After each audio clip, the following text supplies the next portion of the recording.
welcome to episode 16 of the Wheels Blues podcast. Joining me today, as usual, is... at Tin Can Blues. I'm here for episode 16. Happy to be with you guys. Hopefully this is one of the last ones we still have to do on Zoom, and hopefully as long as we're all feeling good, we can be back live in fairly short order. Yep, hopefully soon. I'm at Eric _83, and I'm doing well considering. I'm at Squeed, SKW and I am doing. Succinct, very succinct. It's good. I like it. Good to see you, boys. Haven't seen you guys since last week. It's good to see you. Mm-hmm. What'd everybody do this week? Oh, well, I just tiptoed through the tulips, and nah, man. Obviously, watching the news. I've been glued to the news for the past week. Yeah. And wow. I Yeah, it's wow. Pandemics and moments in history. Pandemics are over. We're over that now. Remember? Yeah. Oh yeah. I forgot. Yeah. That's gone now. It's over now. Woo! We made it. Yeah. No one's ever gonna get sick again. Yeah. No. Just fucking watching. Just watching the goings on, and it's sad. It's I've seen some horrible things this past week. But I feel like we're all a part of like a big moment in world history right now. And I think there are good things to think about amidst all the bullshit that's going on right now. Well, let's go ahead true. And we'll have a little a moment where we will make our statement about what the hell the Wheels Blues podcast thinks about what's going on. Okay. Like all this shit that's going on. There's going to be a revolution soon. It's probably a long time coming, but there's a lot of violence on both sides. A lot of police violence, like all you see on Twitter and social media, is some pretty bad shit. It's like they're reinforcing what everybody's saying. That what they're protesting about is the brutality, and they're kind of just reinforcing that shit. So yeah, they're not making a good case for it not being true. But they're not just like there's not every white guy's a racist fuck, and not every black guy's a thief, and not every police officer's an evil bastard who just wants to kick the shit out of you. There's bad eggs and there's good eggs all over the place. So I hope we find a little bit more good than bad. I think an important. Sorry, I was just gonna say I think an important mantra in all of this is not against police, against injustice. I think that needs to be clear, and that police are a necessity, unfortunately, in our society. And that's a tough job, but a lot of them, well, not a lot of them, but some of them, they get that job because they were a bully in high school and they realize they're going nowhere in life, and so they become a cop so they can continue to. I gotta say, I feel like that job, you can't be bad at that job. That's not a job that you cannot be bad at that job.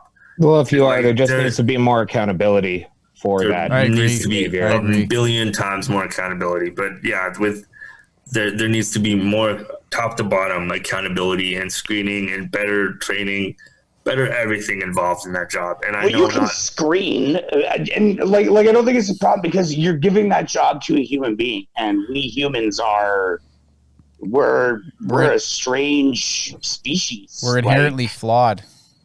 Exactly. And I mean, even the best of us, can have, moments, and it doesn't even have to be that you're like an inherent racist. I mean, you could be having you could be divorced, your fucking kids hate you, and it could be a black guy or a white guy, but there's going to be a day where you're, dealing with a perp, and you're just gonna it's hot out, and you're gonna lose your shit. You're gonna smash their fucking head, and it's the problem is humans. The problem is human beings. And there is statistics that say that it does happen out of proportionate to minorities. Unfortunately, you can just I'm not at all disputing that. Yeah, I'm not. You can see it on. Need to change. You can see it on the social media. It's like every time. That I don't care how horrible of a day you're having. That's not that's like. Oh no! And again, not an excuse. And I'm not saying it's an excuse, but that as a human being is going, it's going to happen when you. I mean, unless you can get just robots to do that job, because people are not robots. I hope so. If you get a doctor who has a bad day and fucks up your surgery, they can lose their medical license. You get a cop that has a bad day and shoots somebody, they should go to jail. They go back to work the next day. Yeah, or they get suspended and moved to a different precinct. Yeah. Where nobody's they go somewhere where, they get transferred or whatever to a place where nobody's heard their name or something like that, or the heat is not so hot.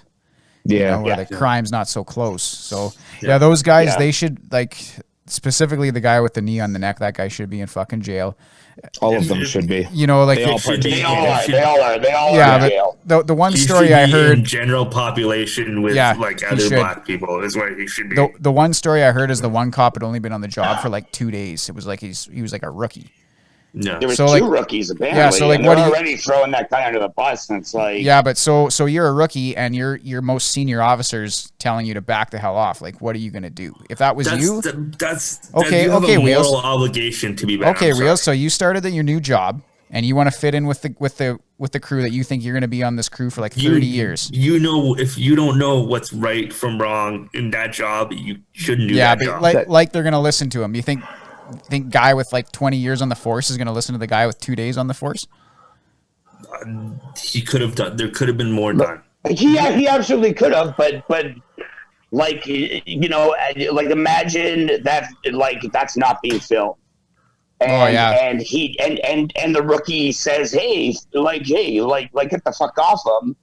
And then the incident happens, and then they go back. Now you're just you're a complete outcast, and this guy's clearly unstable and has access to fucking guns.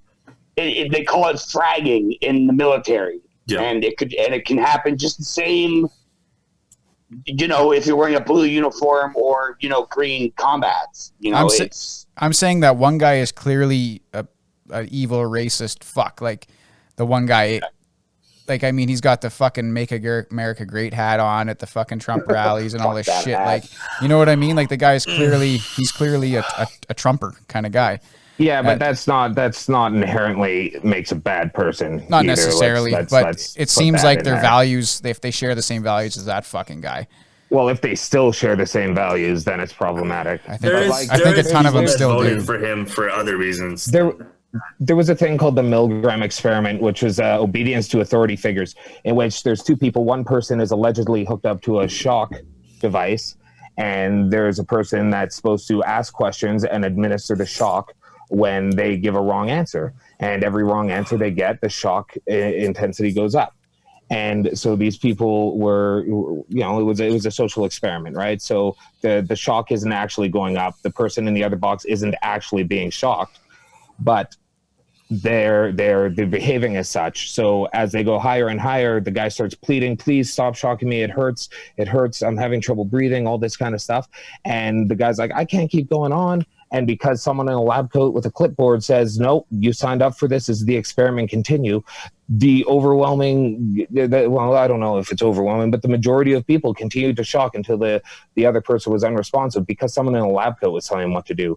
We have a fear and respect of authority that if you question what's going on, you become the bad guy, or you're disobeying the rules. Like our obedience to authoritative figures is surprising. I think you can think you're all big and tough, and I wouldn't stand for that, and I wouldn't stand for that, and then you have your superior in a badge during a heated situation telling you that you're wrong. I think most people will go, fuck, maybe I am. If you think like I think we'd all like to think we'd be better in that if we were put in the same situation, but I'm willing to bet that like 90% of humanity wouldn't. I think that most of them would have done the same, just stand there and like, ultimately be complicit in it.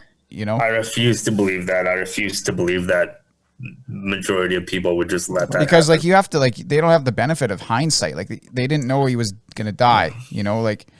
So I'm not trying to let them off the hook. It was 9 minutes on his neck. Yeah, because True's saying like, why didn't the guy put his camera phone down and jump on the officer? Right? Like, yeah. Are you going to get shot? Everybody involved for someone else? Yes.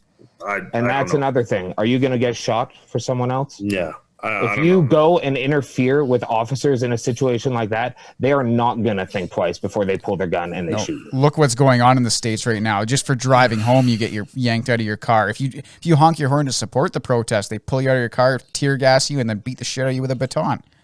You know what I mean? Like, it's fucking terrifying what's going on down there. It's like there's a full-on revolution going to happen. I don't know what the fuck. It's terrifying, but it's like they have to, like, this moment must... It must matter. There's more of us than there is of them. Like it has to be better. It's like a sports team that's really like the Jays in like 2015, and you can see the fucking window closing. Like this moment in history needs to be taken advantage of. It needs to matter. It's fucking going out and fucking protesting every fucking night until now the only thing is that. Like a realist would say, well, you're trying to change systemic racism, but you have to look at this. Like, let's take, the United States and their system. Okay. Like Trump, as of right now, is like moonwalking to a second term. I hope I'm wrong. Yeah. But I don't think Joe Biden is the fucking answer. That's just my opinion. No. But he is literally moonwalking to a second term. The Senate is controlled by the Republicans. The Supreme Court is majority right-leaning judges. Mm-hmm. If Trump wins a second term, they need to fucking put Ruth Bader Ginsburg on fucking life support, because if she dies while Trump is president, the Supreme Court is going to be just dominated by conservatives. Yeah. And that's not good right now because, like I was saying earlier, these cops, these ex-cops, they got to go to court. They got to have a trial. They got to have a jury. It takes one juror for a hung jury. George Zimmerman, there was no question that he killed Trayvon Martin, and he didn't go to jail, man. Yeah. He didn't go to fucking jail. You're trying to change an inherently racist system, and you need to not stop. Like you need to. Yeah, you can't stop. If you stop now, then it's just going to go back to the same thing. Yeah, you can't just get bored and go home. Exactly. You can't just go, we had our week of protests. We sure showed them. Yeah. And then go home. Yeah. You can't. Like, this needs to continue. And I know that's easy for me to say as I'm fucking sitting on my ass talking into a microphone. But, but this is also part of it. Like, this is where we have a platform, albeit a small one. We have a platform. And we could have come on today and talked about the NBA is back, the NHL is coming back, which we might still, but we're using our platform to take this problem head on and have these discussions that need to be fucking had, whether it's from four dudes on a fucking semi-successful podcast, or if you're like fucking Joe Rogan, or if you're Joe Biden, or if you're Paul McCartney, or no matter who you are, I fucking heard kids talking about this. Yeah. Kids were talking about this guy. Like, this conversation needs to be had. Did you see that little girl that was like protesting? The little girl. I see a lot of little kids out there on the fucking TV. It's a little scary too, because some of them are getting fucking gassed by the cops by accident. it's madness, and like that, it makes me want to. There have been some good. I mean, there was the Michigan police chief who got his officers to take off their shit and fucking. He started talking to them and listening to them. Of course, and they said, "Walk with us." So he walked with them, and it's like there is good, but it's just there's so much bad. There is, and you're not going to end racism. Like, unfortunately, I hate to say it, but. It'll always be there. As generations grow, I would like to think it's getting better because it's already getting better. Look at us. Look at the generation. Look at the generation before us, and look at the generation after us. And the generation after us is already better than we are. So we're learning. Like, I like to think that I'm able to learn and grow and get better and well, of course, because you have a fucking brain in your head, but there are people, and I'm not going to say Southern Americans.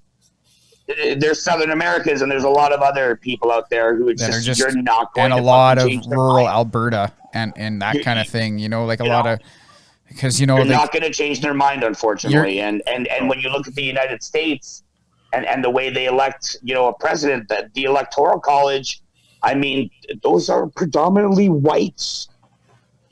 Fucking states that have all, that fucking power. And Iowa has more fucking electoral college seats than fucking California or New York. It doesn't make sense. What's maddening is that there's more minorities in America than there is white people. That's insane. Yeah, and they got to get out there and vote too. Sorry, I apologize. Yeah, It's fucked. It's fucked. But I think this moment must be and is being seized, and it's just you can't like you say this is what night 11 of demonstrations, and the crowds don't seem to be getting fucking smaller. They seem to be growing.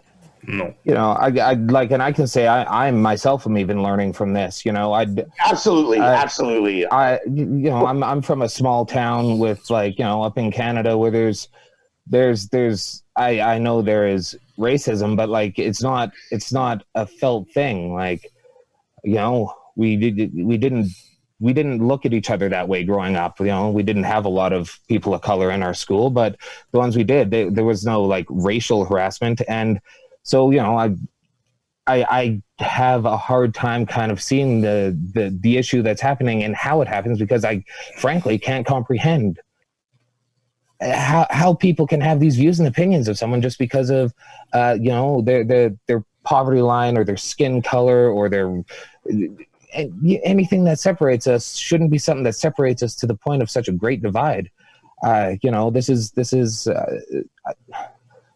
if nothing else, I hope people are able to learn from this and learn to change their perspective and appreciate what struggles people different from them go through.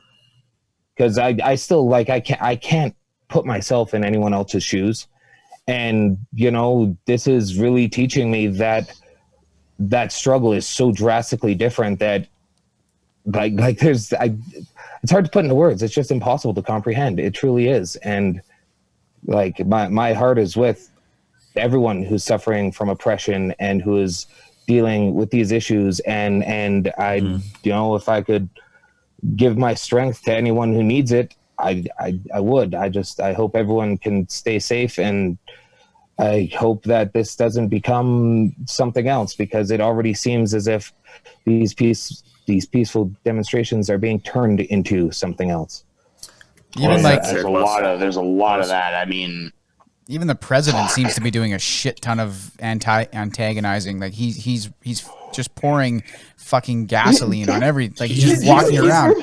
He's a waste. He's a waste of time. Did you hear his big fucking quote today? No, he was talking about the fucking how they're adding jobs and this fucking. First of all, he's still talking about the pandemic.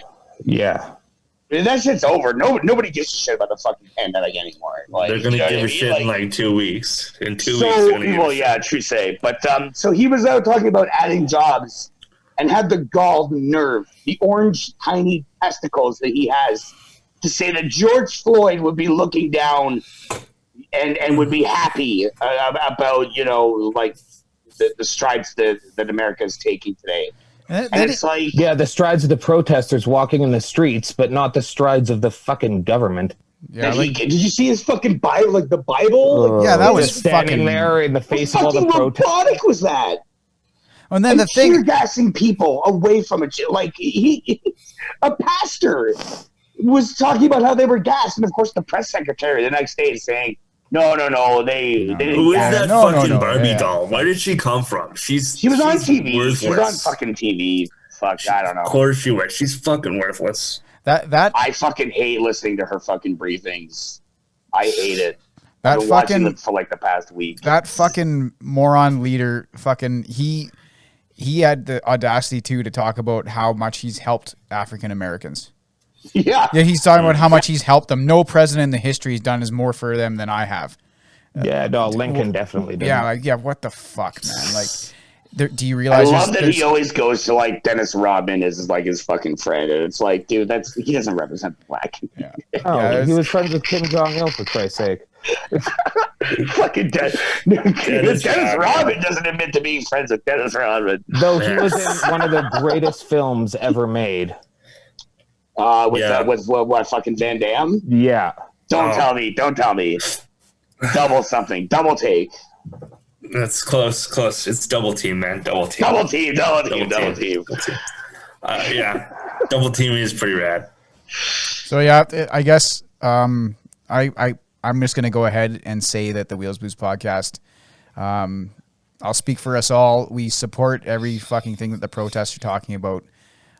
We want to, Black Lives Matter. That's what we're focused on. 100%. We're in full support. Let's change some shit around here, and in your neck of the woods, do what you can, because it's not like Canada's exempt from the same kind of fucking bullshit. You can still walk down a fucking an avenue in Edmonton and see some dickhead with a Confederate fucking flag thinking he's a badass. So do what you can. There's plenty of racism, and to First Nations people too. I think Canada's probably right that shit is. There's already shit going on, that like murders and fucking crap that the Canadian government doesn't give a fuck about. So. I think Trudeau said it today. Walkers and Trudeau said it today. He said or I don't know if he said it today, but he said there's Canada's not exempt from this. We need to be better as a country as well. So you can't just see him take that knee today. Yeah, it was. You can't just look solidarity. You can't just look down at the States and think we're fucking better than them. Get off your fucking high horse. We're not.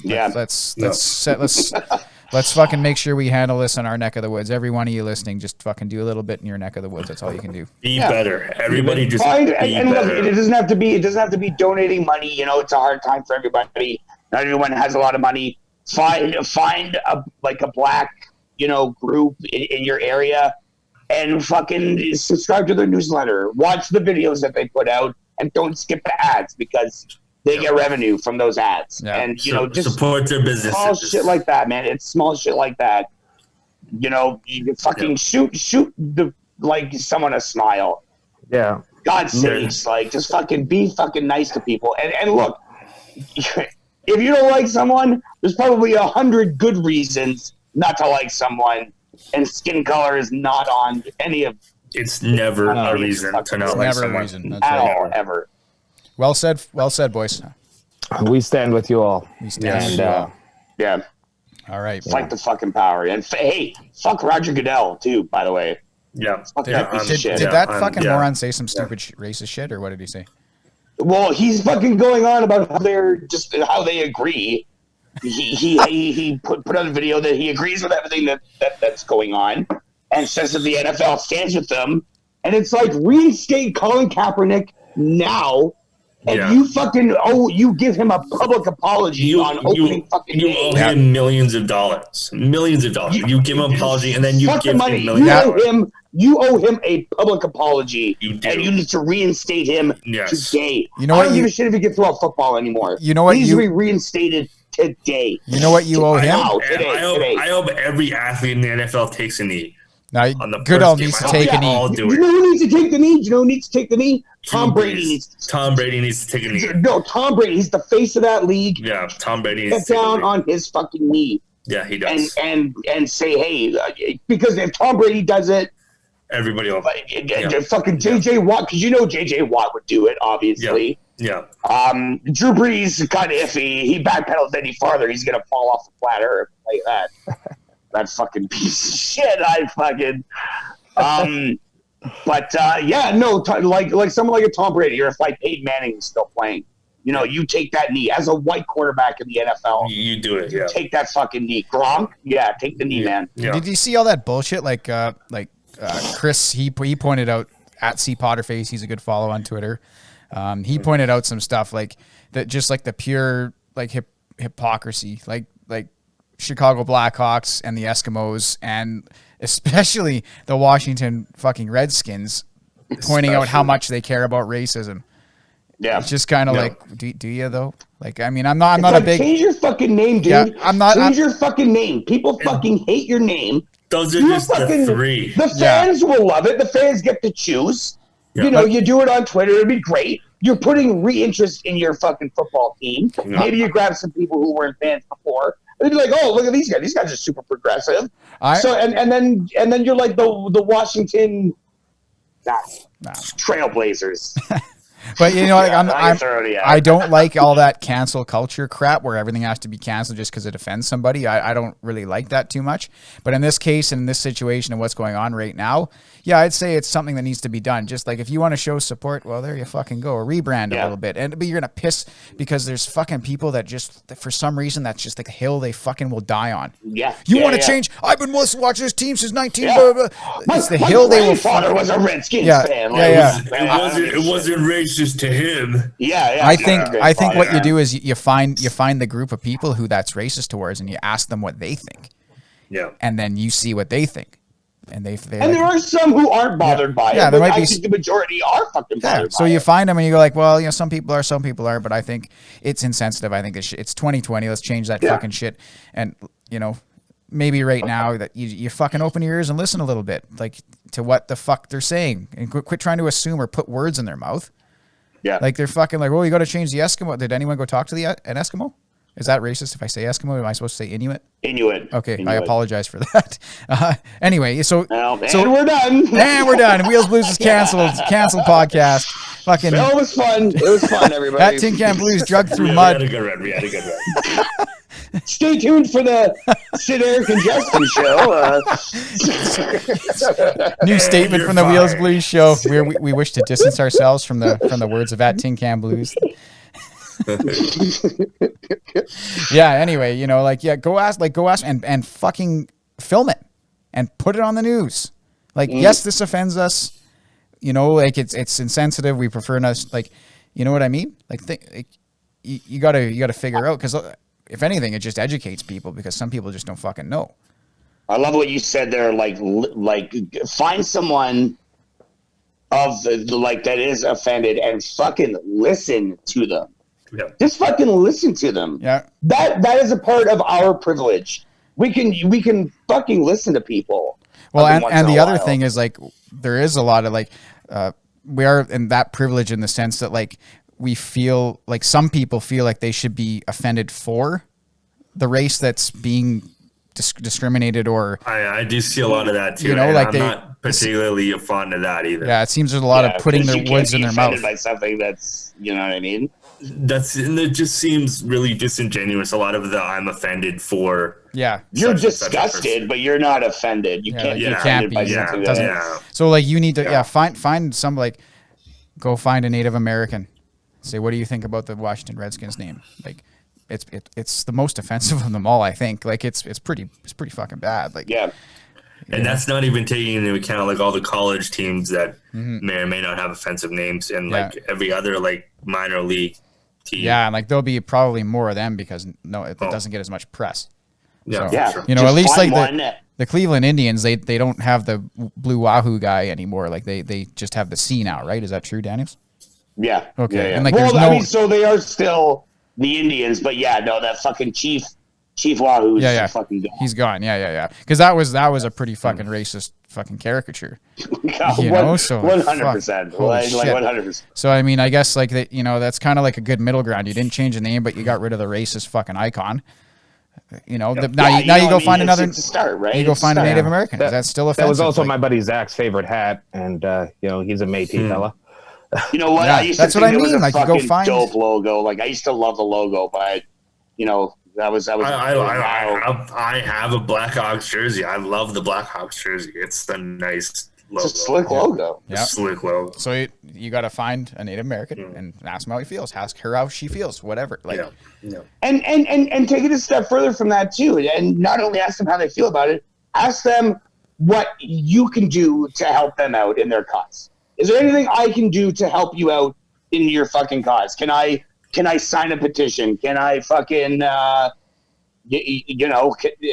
what can I do to help you out? And I think that's a big thing too, is because we as white, North Americans, we throw our T's and P's onto our fucking Facebook page, and immediately we feel better about ourselves because.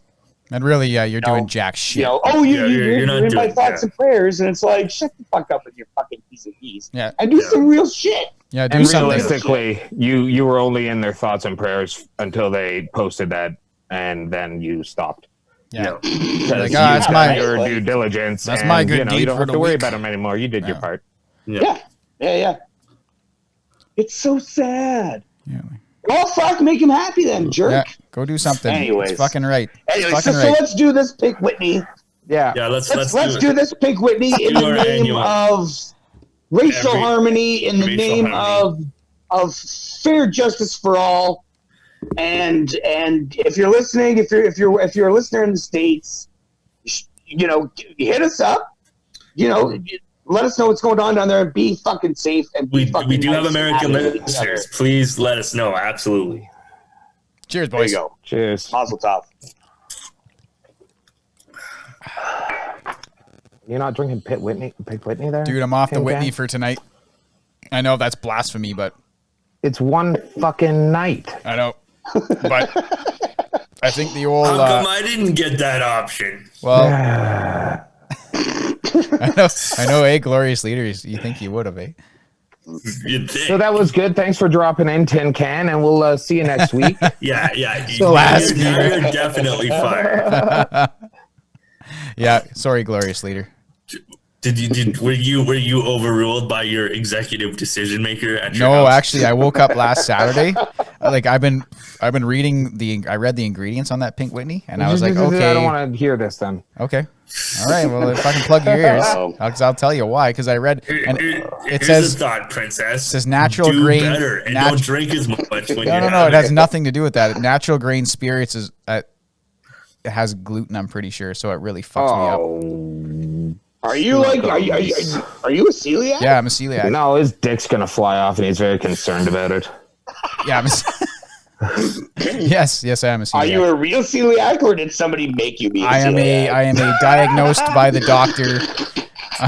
Somebody told him he was a celiac. Yeah, a fucking doctor did. I think of Pulp Fiction and fucking Samuel Jackson's got the big kahuna burger, and he's like, I can't eat it. I can't eat this stuff because my girlfriend's a vegetarian, which makes me a vegetarian. One of those situations. Blink twice if you're in trouble. So have you had stomach issues every time we've done a podcast and you've had Pink Whitney? Yeah, pretty much. But I kind of was like, it's probably not. It's probably because I kind of read on the internet was like, oh no, it's fine. Saying for the guy who started the trend to back out now. I know, and I was always really fucking having really horrible the next day. Grain is the second ingredient. Yeah, I know, and I was like, that's probably fine. That's probably not. Anyway, it's not fine. I might try it out again and see what happens. How do you put your pants on? Well, it hurt a lot. One grain at a time. One grain at a time. Yeah, it hurt a lot last Saturday. I was actually in a lot of pain on my abdominal area. So, I feel like, the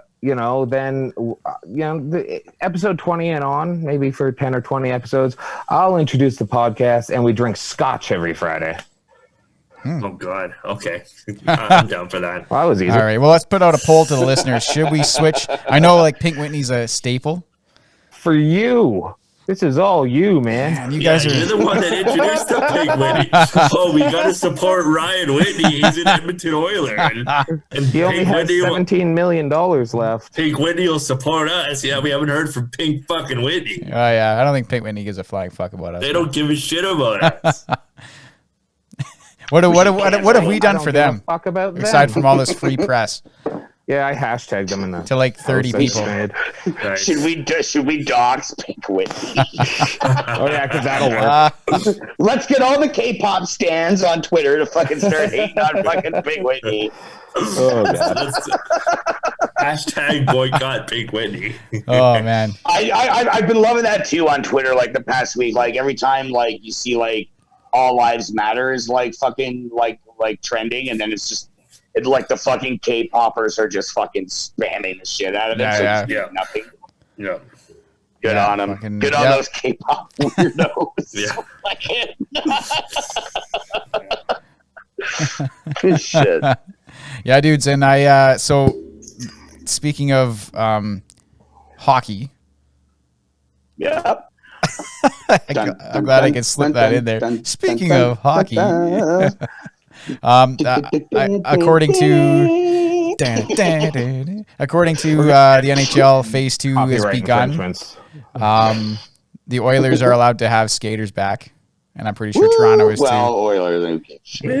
How'd that bid go? I don't know. For the playoffs? I don't know. Fuck, that'd be something. Still don't know how I feel about that. City of Champions gonna host the Stanley Cup or what? I still don't know how I feel about that shit. Oh, fuck. Yeah, where are the playoffs? Have they decided? They don't know yet. They don't know yet. I think everything's going to happen in Florida, to be honest with you. I think are there playoffs? They can't do that. They're already doing the NBA in fucking Disney World. Well, but they can do it in a different area. They can go to Epcot or whatever. You know what they were saying too? Down the street, they can't go to Epcot. It's too close. You just go down the shaft to Florida a little further and like...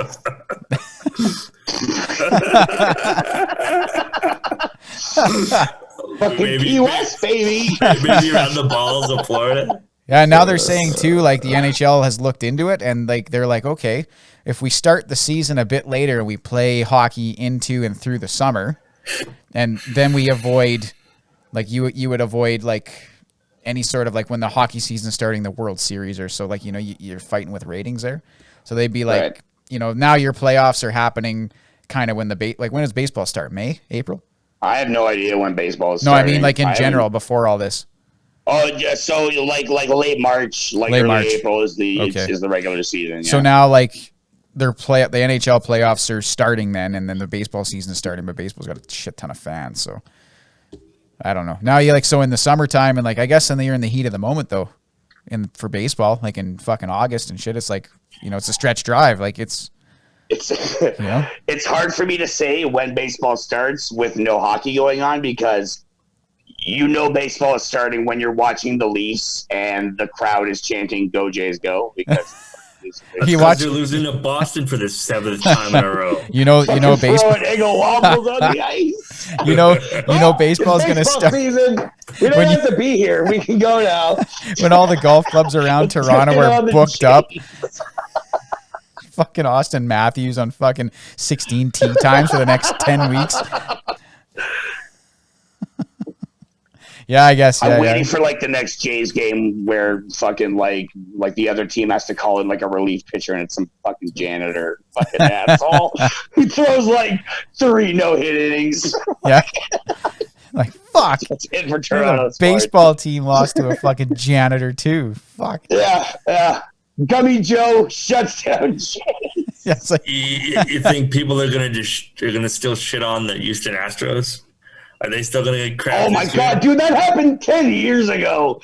That was 10 years ago, man. That was 10 years ago. The Houston Astros. Nobody benefits more from what's going on than the Houston Astros. That's probably true. Well, there's probably a couple people that are benefiting more.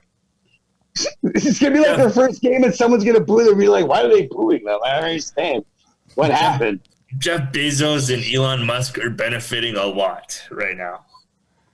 Because Elon Musk is perfecting sending people off planet, and people are into that. and Jeff Bezos is making trillions of dollars. I'm fucking saving up my money. I don't know why I'm wasting it on podcast shit. When I'm buying a ticket the fuck out of here. Fucking right. People are go to fucking Mars. People are flagging down fucking UFOs and like I'll literally pay you to abduct me. Man, I don't care if my spine goes through my face on launch. I'll pay you. Whatever. You can do whatever you want to my ass. It's fine. Just get me the fuck out of this bullshit. Yeah. What happened to the murder hornets? I thought they were gonna come.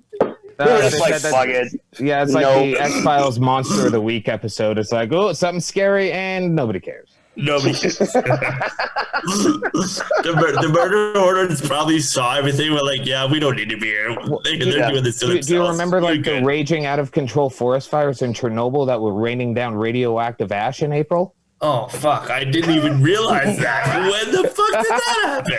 April? Dude, again, April was 10 fucking years ago. And you know you don't remember that.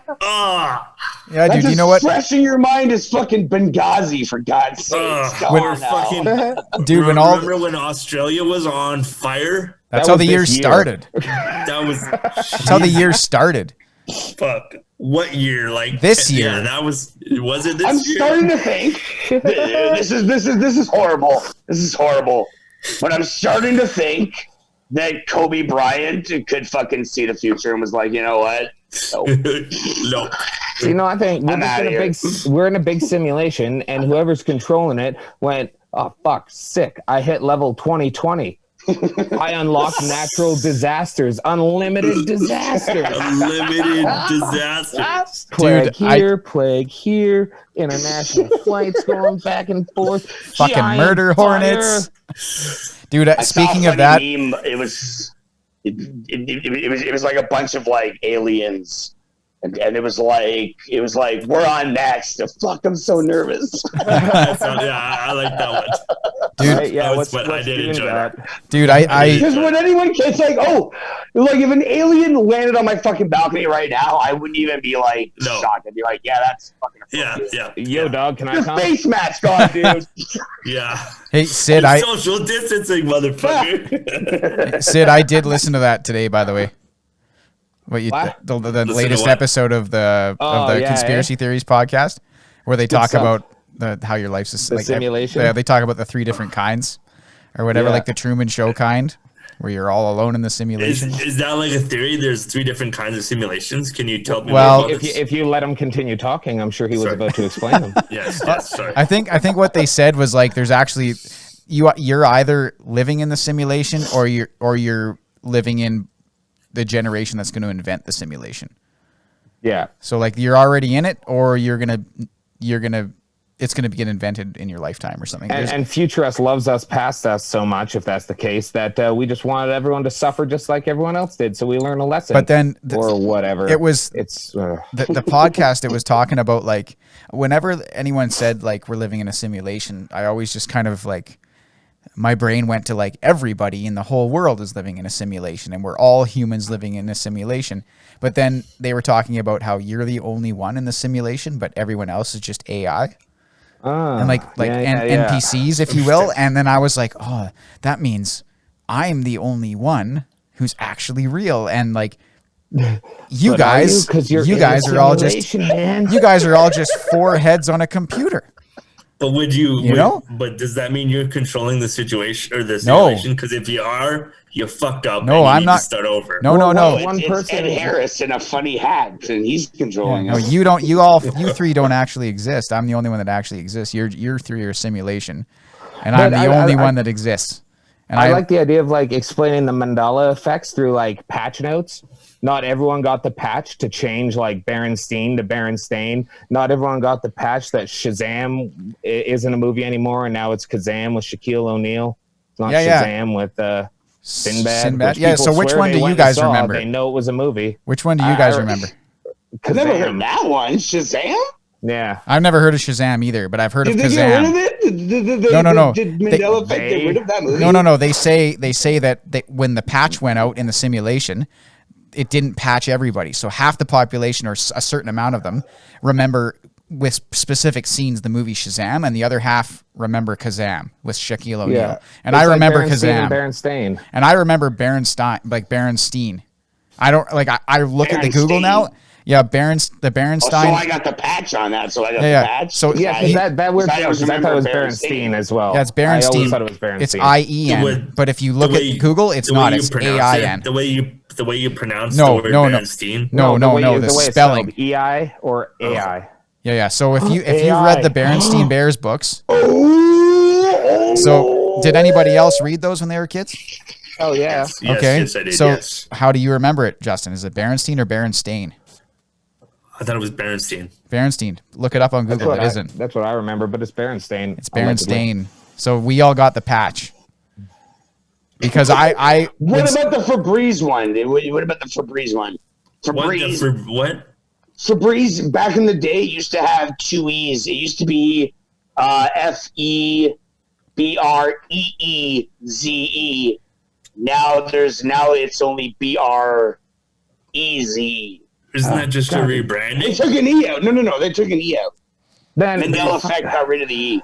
God, our memory is so infallible because I can remember it both ways if I think about it like that.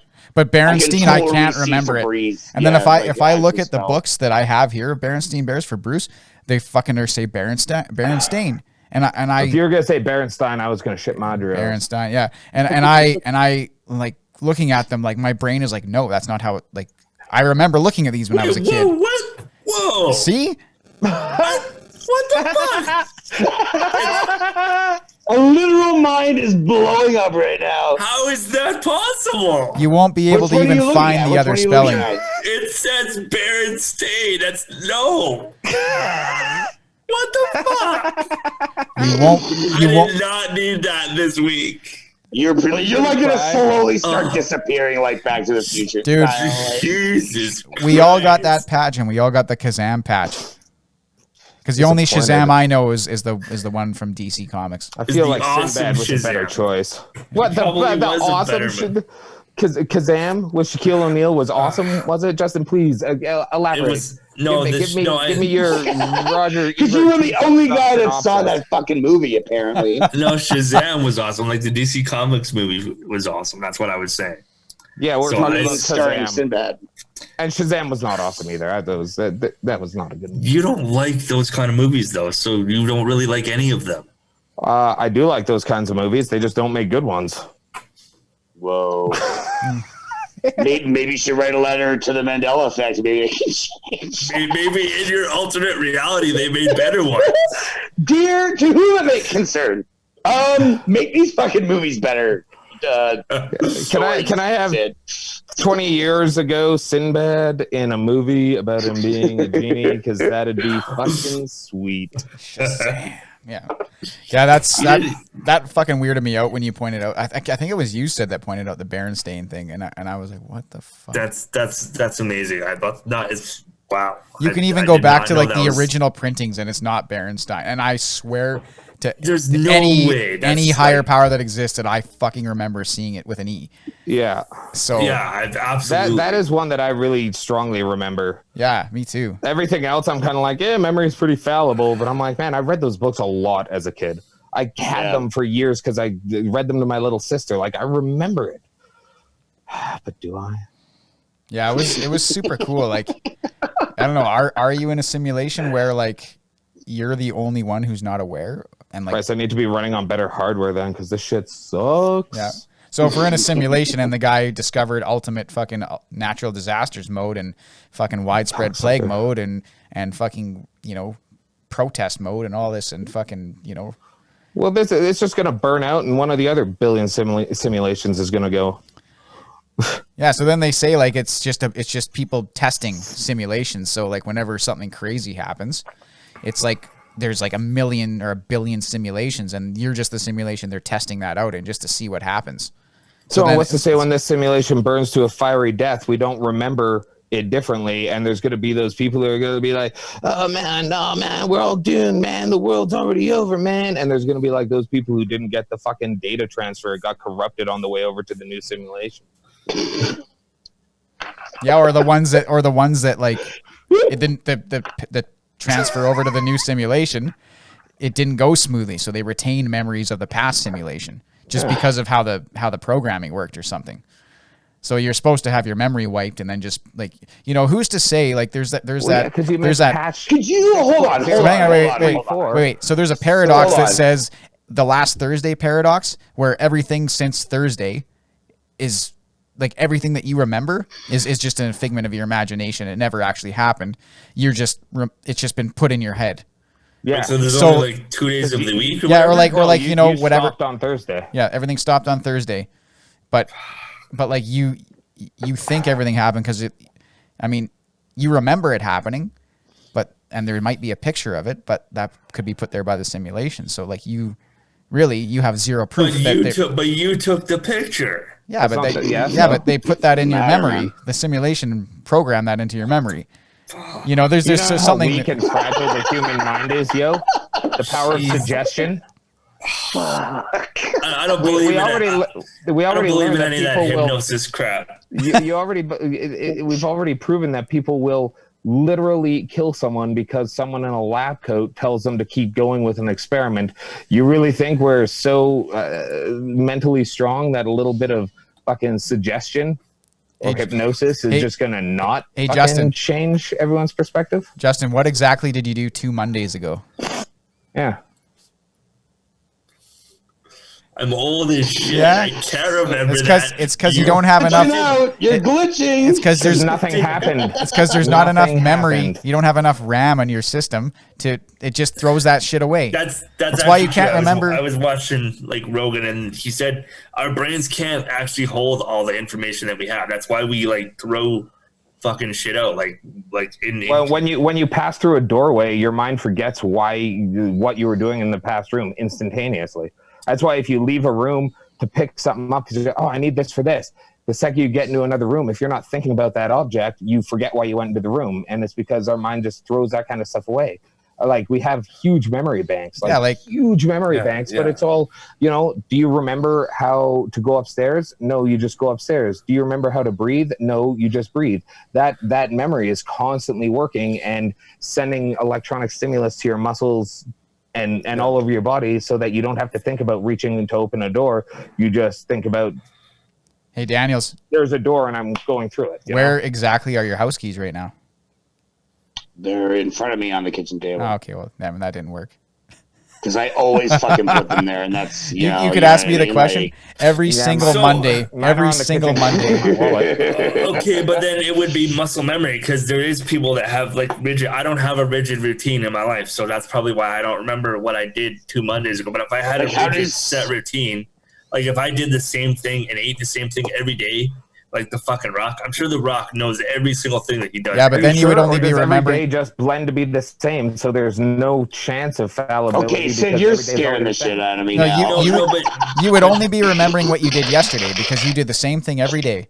So you would remember what you did yesterday. So you're just remembering it because that's what you do, not necessarily because that's what you did. Yeah. In fact, I feel you'd be more susceptible to forgetting a drastic event because it's so ingrained that this is routine. You'd forget something happened differently because it's so out of the norm. So having OCD would make it worse?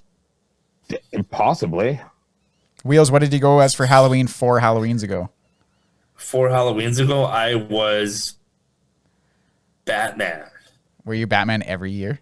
No. Right? Pretty much. And actually, that's probably wrong. I think it was I was probably Batman like 10 years ago. It's such an easy, it's all just been. It's all you're just asking the wrong guy. Justin thought like Shannon and I were together for 7 years, and she hasn't even been in the country that long. Yeah, so. see, there you go. Justin's perception of time is so severely flawed that he is not our what do you call that in an experiment? You know what? Maybe I have CTE because I've been dropped on my head too many times by drunk people. I think Justin was even like, "Hey, is Bruce in college yet?" One day, and I was like, "What?" How's Bruce doing at the U of A? Wow, he's taking religious studies, right? Going to be a preacher? Yeah.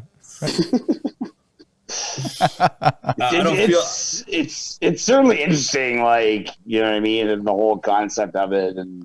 But then the concept that you guys like, because I only am aware of my own head, so the concept that I'm having a conversation with some NPCs right now, because you guys don't really exist. And I can't say that you're doing the same thing because who knows what you're doing in your simulation. This is the best your brain could come up with. I'm the best you could think of to talk to. Because it doesn't know that it's creating or manufacturing or even suggesting the world around it. Dude, you guys are just procedurally generated. Exactly. We react in a phase that Tyson expects us to react in. Well, my programming says, like, whoever programmed my simulation says. What's worse is that if we're each in a different simulation, not one of us has you walking. But and then it's like my entire 35 years of existence.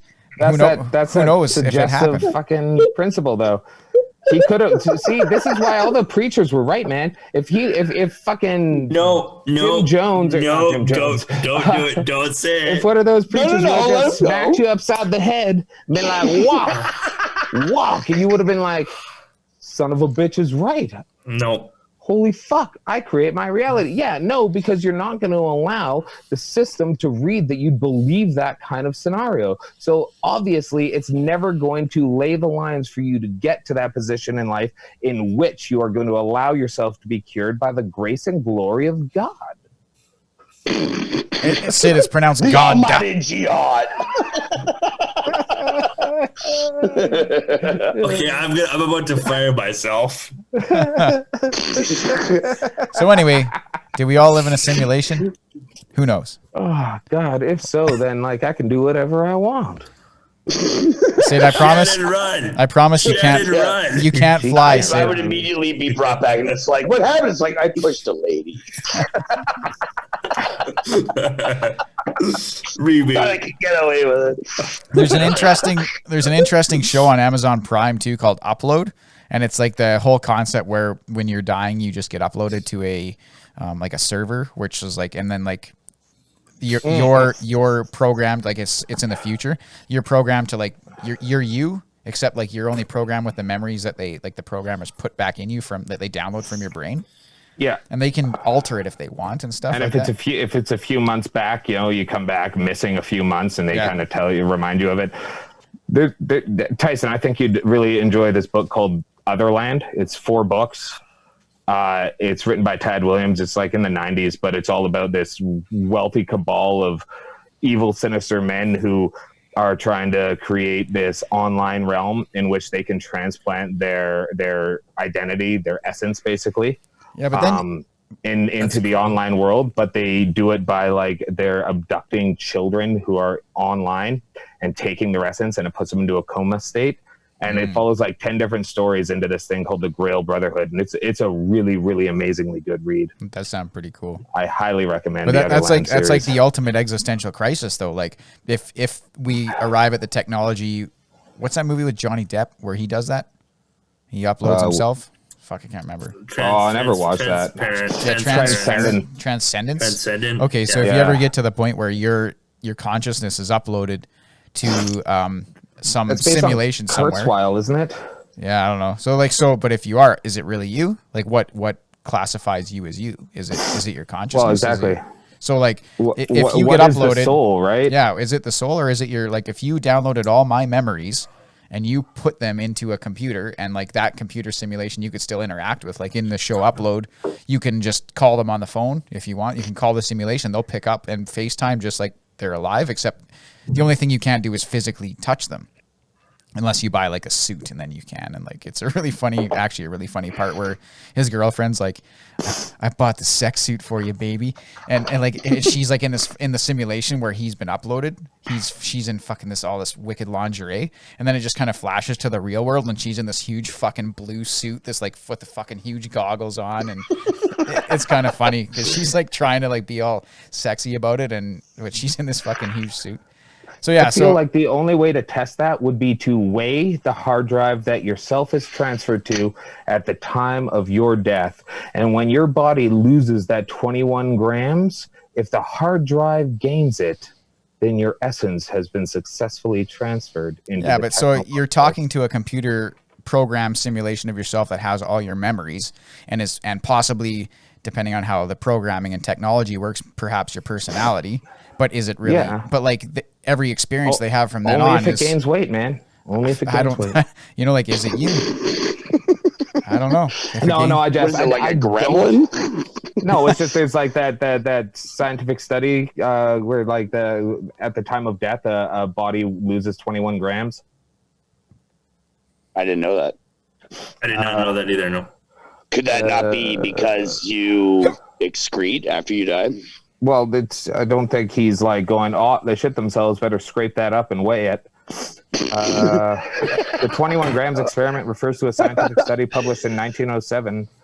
Blah, blah, blah. Hypothesize. Oh, maybe just hypothesize. I don't know. I'm not going to read into this. There's another movie that deals with this kind of thing where it's like in the future and there's some scientist that has discovered what happens to you after you die. Like he knows where you go. There's lots of movies like that, but what's the one that you're talking about? Jason Segel's in it. It was okay. It ended up being kind of anticlimactic at the end.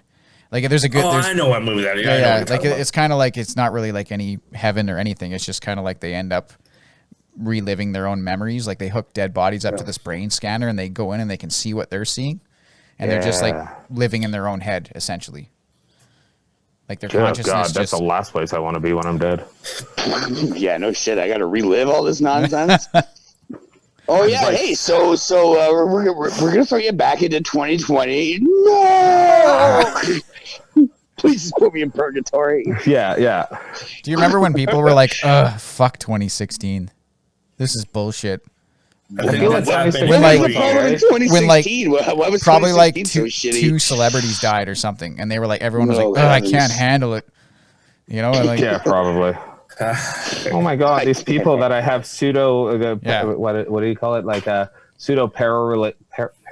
I can't remember what it's called. They develop these pseudo relationships with these people they've never met, and they just get crestfallen when they die. And it's like, yeah, it's sad when anyone dies, but like, just because this person was in movies and they're not going to be anymore ain't the end of the fucking world. Cupcake. Hey, I'm gonna cry like a baby when Paul McCartney dies. And I just don't understand why. He better not die on a Friday because I'm not doing the show, man. Well, like I'm less inclined to be upset. Beatles songs all night. Gal Gadot's got you covered. She'll do Imagine for you, buddy. That's not a Beatles song, buddy. Paul McCartney had nothing to do with that Paul McCartney song. It's a John Lennon song. It's a John Lennon song. You're in your shit, honky. Yeah, Lennon wrote that well after the Beatles. Beatles have been broken up for like fucking 15 years by then. No. That song came out in 71. That was like... Really? Yeah, that's the prime of John Lennon's beating his kids time, I think. Oh, yeah. The magic. Yeah, the heroin, the Lost Weekend. Yeah. Smacking Yoko around. And... Yeah. You know what I like when I see like a celebrity or like a, you know, so saddened to announce the passing of like 99-year-old like somebody from hockey, and it's like, well, you know, he's 99. He's probably big bucket of win, man. If someone lives to their 90s, you celebrate that. You know, like, and everybody's like, oh my God, I'm so upset. Like, well, the guy was fucking 99. Like, what the fuck? I can't get upset about that. He had on your life, right? Like, I can't get upset about hearing about somebody like passing when they're like, I'm gonna be upset as fuck when my grandma passes away and she's 91. But I mean, like, yeah, she's your grandma. She's had a good long life. I'm sure she's fucking happy with everything that's happened. So, you know, I'm more upset when, like, you know, it's somebody who's not 99. Then you're like, oh fuck, okay, yeah, that's fucking horrible. But like, if Tom Hanks was murdered, I would be distraught. What the fuck? You know? Why? 2020 tried, and Tom Hanks was having none of that. They killed Castaway. 2020 did try to take Tom Hanks out with COVID. 2020 did try to take Tom Hanks, and Tom Hanks was like, fuck that noise. Hey, 2020's still got a long way to go. Fuck yeah. Sorry, Tom Hanks. Sorry, Tom Hanks. We're 5 months in. We still have like a half a year to go. Oh, I forgot. It's only June. Trump needs to be reelected. What do you mean? That needs to happen. Like, that's in the timeline. What do you mean it's only June? Fucking the snow there's still fucking like a foot of snow on the ground when this pandemic started in our town. I know. And now there was snow on the ground like a month ago. Yeah, but like and next week is like the first day of summer, and then the days start getting shorter again already. So like it's fucking coming quick. Yeah, like, I mean, but this is still like 6 months. The days of all that's happened in 3. And we still have another 6 to go. It's still like 2 weeks until summer, and also it's not even the halfway mark because this is month 6, and there's 12 of those sons of bitches, thanks to the stupid Roman empires. Yeah, but what I mean is like the days on the solstice are going to start getting shorter. That's what I mean. That's one thing. I can fucking sleep before, like, goddamn. I like the light this late. It's awesome. I'd like it if it went pitch black at 10 p.m. so I could go to sleep. Wow. I like light till 11:30. It's awesome. I don't, because I can't have my window open and get the fresh air to help me cool off and go to sleep, Nass. Why? Light or darkness has it's nothing to fucking do with it. bright. My room faces west. Well, fucking open the window, but keep the drapes down. Jesus Christ. And can you not just roll over? Can you not do that anymore?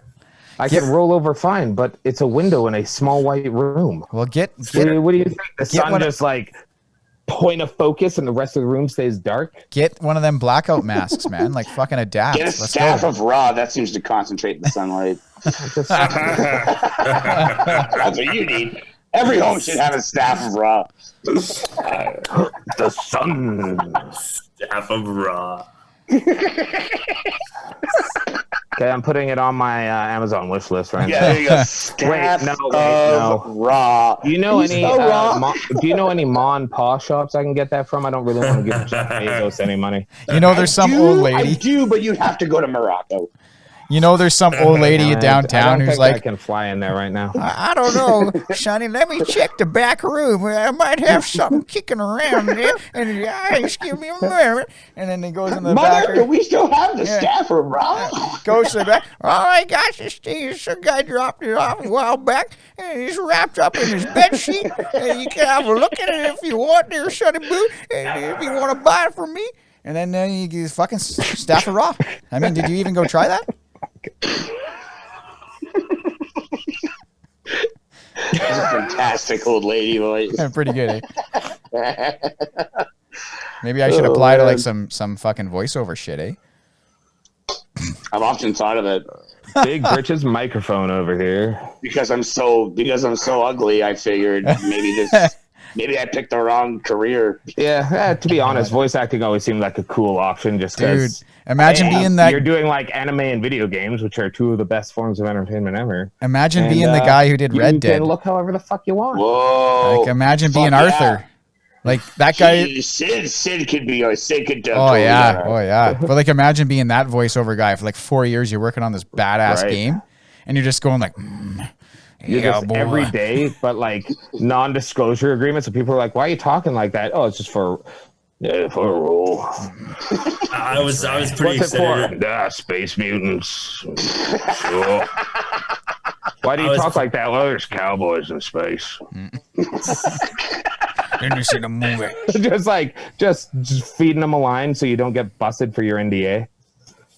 Yeah, you know. Yeah, That like would've it just been would have hard been for cool. that long. 7 years of not talking about what you're fucking working on. Yeah, like how was work? It's fine. Yep. Why do you always talk like you're down in the south? Reckon I gotta talk like that sometimes. Sure. You want potatoes with that? Sure. I read or I saw on YouTube. There's like when they had like the cast panel. So like the guy who did Arthur was there, and the guy who did Dutch was there, and all that. You know, they're all kind of. Yep. And Arthur was like, yeah, the director, he called me in one day. You know, like you do all the audio for the horse, like, you know, good horse, blah blah blah. And then that guy, he called me in one day, and he was like, we got to reshoot those lines. And the guy, you know, Roger or whatever, the guy who played Arthur was like, well, why? Like I thought that was pretty good. And he's like, well, it was a little too intimate. Didn't sound like you were talking to a horse. It's a good horse. Yeah, and it's like, it's my girl. Good girl. And he's like, sometimes he does sound a little like inclined. yeah, and he's like, He sounds passionate. Yeah. about it. I don't want to go that far. He's just No, yeah. inclined towards the horse. and he just copies like, I got TB. And, you know, and I remember when that happened in the game, I kept hacking darts in the game, and every time I'd hack darts, he's just like, fucking hacking his lungs out, and I just like, He's got fucking teeth. You could Cigarettes with him. Yeah, you could have a smoker's cough. Wow. no, because he totally gets thought TB when in the he game. got Right? TB, you literally get tuberculosis in the game, so I'm shocked to hear that you're feeding this guy cigarettes, knowing that he's got debilitating disease. Tyson is trying to vicariously live through every character that smokes cigarettes. That's true. I am. Dude, when we were playing Blood and Truth over here, you just kept like smoking cigarettes because the microphone on the controller would register that you're breathing in, and the ember would light up, and then when you made the exhale noise, smoke would blow out. Yeah, and it was in VR too. Just like, so I was him and I are both doing that. Shan's like, "What the hell's wrong with you?" It's like, Shan, we both smoked for a long time. Yeah. Now we're living vicariously in VR. That you know. Yeah. What do you do in VR? Fucking smoke cigarettes. Smoke cigarettes in VR. Shit, did you get Iron Man VR? I got a demo of it. Did you play it? No. Reckon so. Ain't had no time to do none of that. Just been working. That's fair. Fishing. Fishing. Took the boy out. Oh yeah. Looks just like his father. He does. Yeah. Good job. Yeah, man. Holy shit. I like doing that shit though. It's fun. It's fun to talk in voices. There's voice acting would be. Would David be fun. Hayter, who does like Solid Snake. It's just like Joe Average, and then you just hear Otacon. You're just like, oh, who's this? Ocelot. Yeah, or like you see the guys that do the voices, and you're like, whoa, that doesn't look. Except for Trevor, when you see that guy, you're like, yeah, that's the guy. Fucking Dude, that guy looks exactly like him. Yeah, you're like, that's the guy. Well, that's the thing about games now is like when I was watching, because I watched a lot of the videos with the cast of Red Dead, and it's like, oh, like, you know, you look and you're like, holy shit, like facial capture, or the GTA guys. They're acting out the whole fucking thing. Yeah. And then 100,000 other lines of dialogue, right? I think it would be fun, dude. I was watching a lot of like Resident Evil 3, and watching like Nikki Lee Tompkins, who does like the voice and acting for Jill Valentine, and like this dude just tromping at her as the fucking nemesis, and she's like hiding behind a door, and he's banging on the door, and there's like a literal door fucking jerking her forwards and knocking her down. It's like, that's fucking sweet. Like, they're legit acting this out in just a giant warehouse, and it's fucking cool.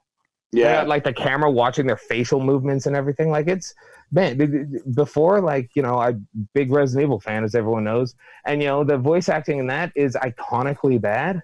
But like now you play a new Resident Evil game, it's like, god damn, like there's emotion and passion, and it's crazy. Yeah, I love the direction it's going. I cannot wait for The Last of Us 2, man. That's what, that fucking like 13 days. Hopefully it shows up on Friday. Yeah. You got a hard copy. You didn't. Yeah, I want a hard copy of that game. I got a hard copy of the first one on PS3 and PS4, so I'm pumped. I kind of want to try and replay it. Should only take like 2 sittings if I can be left alone for 6 hours at a time. But I wouldn't mind replaying. I replayed it recently, but I'd like to do it like 2 days before, and then probably not play video games for the day before that comes out.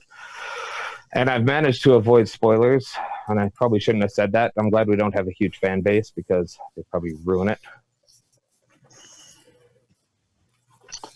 Yeah, I was kind of pissed. My the battle pass on Call of Duty was like coming up to its reset, so that would be the start of the new season. Oh yeah.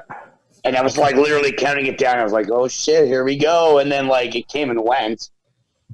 I was like, what the fuck is this? Like, it's still like season 3. I'm like checking for the update and blah, blah, blah. And then I go to Twitter and, you know, I follow Call of Duty on Twitter. And it's like, you know, we're not putting the season 4 out because of, you know, like everything that's going on. Yeah. So I immediately was like, all right, that's fine. Because I was pissed. I was like, what the fuck is going on? Yeah. And then it's like, well, yeah, I guess the world's not just me and my controller. Yeah. I don't understand. I don't understand why did they not put out season 4? Because of what's going on in the world, man. Yeah, because of what's going on in the world, they didn't think it was right that they were putting out.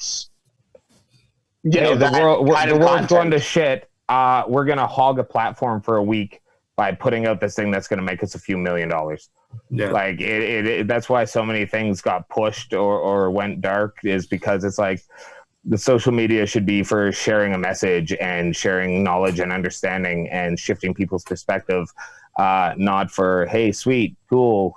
Like, I'm choked the PS5 release information didn't happen, but also you get it. There's bigger fish to fry right now, man. I don't give a shit about what console I'm going to be spending more money than I should on in a few months. I'm more concerned with what's going on to all the people suffering in the planet right now. And if you go on Call of Duty right now, it's like as soon as you log in, like they got like a blurb. Like it says it's big bold letters like Black Lives Matter, and then They have like a blurb about how they're committed to, supporting the black community and blah, blah, blah. And then, apologies. I thought like, I apologize. I thought the season pass was like just like the next element of that game. I didn't realize it was like a paid DLC thing, but I didn't realize it totally is. And don't get me wrong, there were people who were like, oh, what the fuck? Like, so we're not allowed to enjoy ourselves because shit's going on? It's like there's more important things than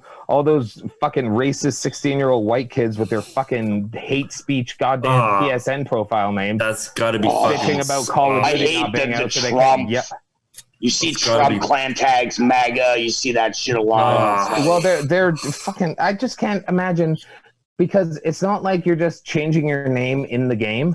Your PSN profile that is linked to your email, your credit card, you make purchases with, is some racist thing. What the fuck? And what parent is fucking paying for their fucking 16-year-old little privileged white kid? No one's paying attention. If your kid is playing Call of Duty, your parents aren't paying attention. Yeah, that's true. Man, I was reading a thing recently where they're going in and they're going to start banning fucking profile names. I don't know if it's with the PlayStation, but on certain online, I can't even remember which ones, but they're going to start banning racist names. And I'm like, I'm kind of surprised. Like, I couldn't name my horse something with, I can't even remember. I think it was something ass in Red Dead 2 in the single player campaign.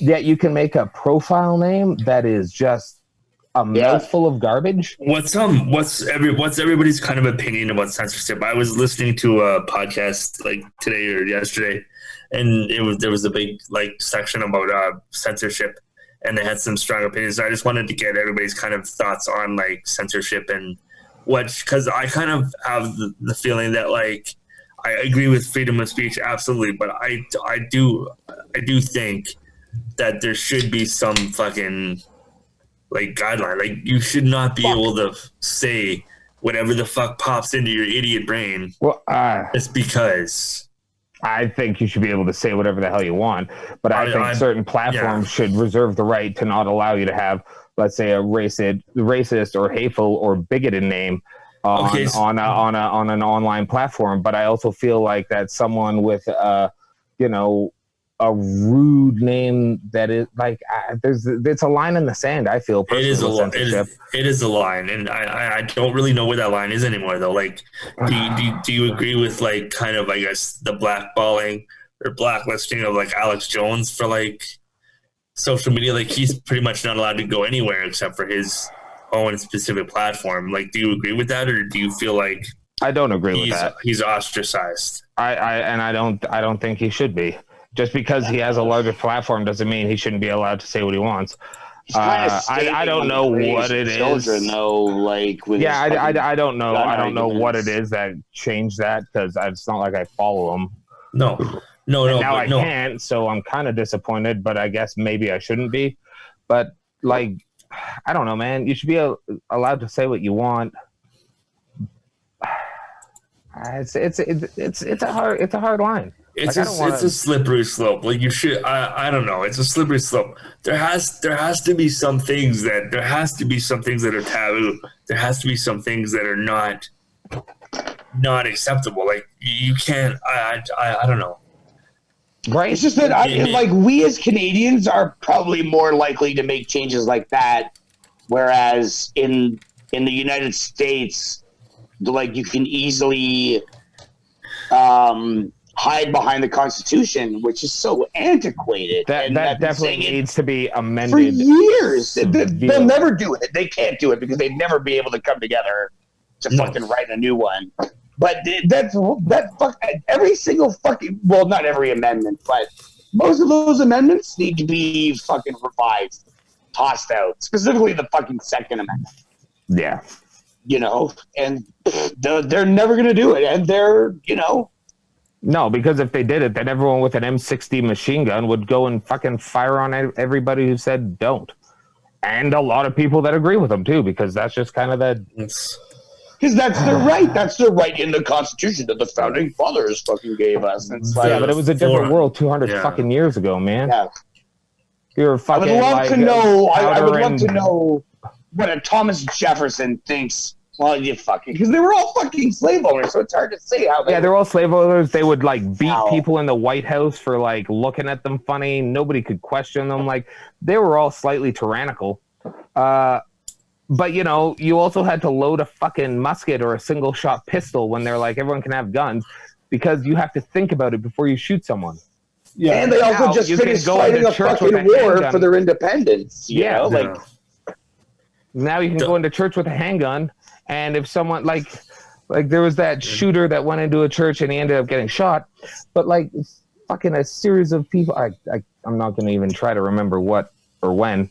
But a series of people had guns, and one person was trained, fucking took aim and fired. But there were people waving their guns around, and like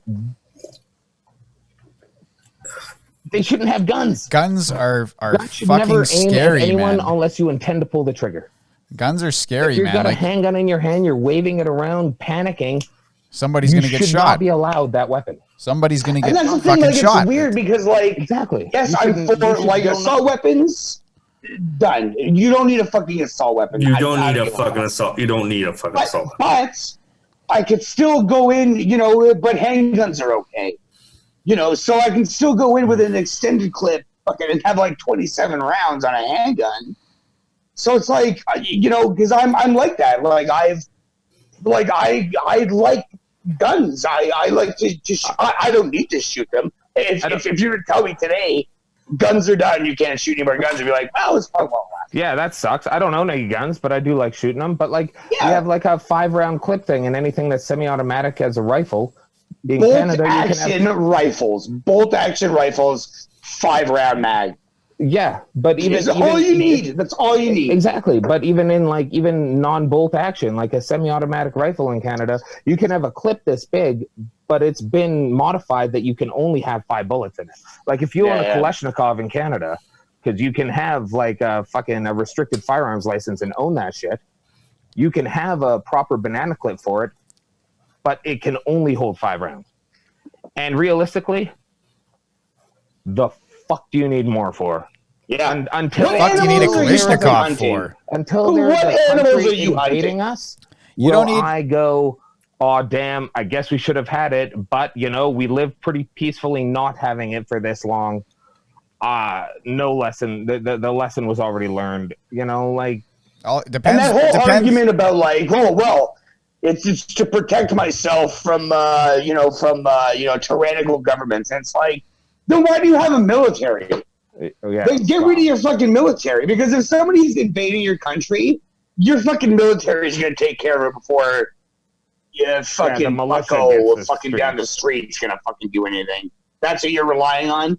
Jeb, who wears the overalls with the one fucking thing, but he's got a lot of guns. That's who you're relying on? Him? Fuck off. You have a highly trained military.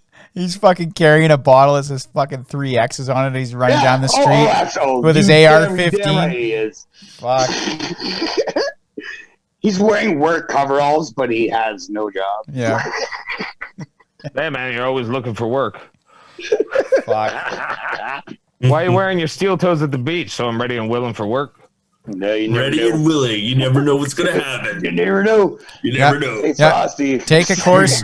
Take a You're course. a lifeguard. Pass. You never know. You're a lifeguard.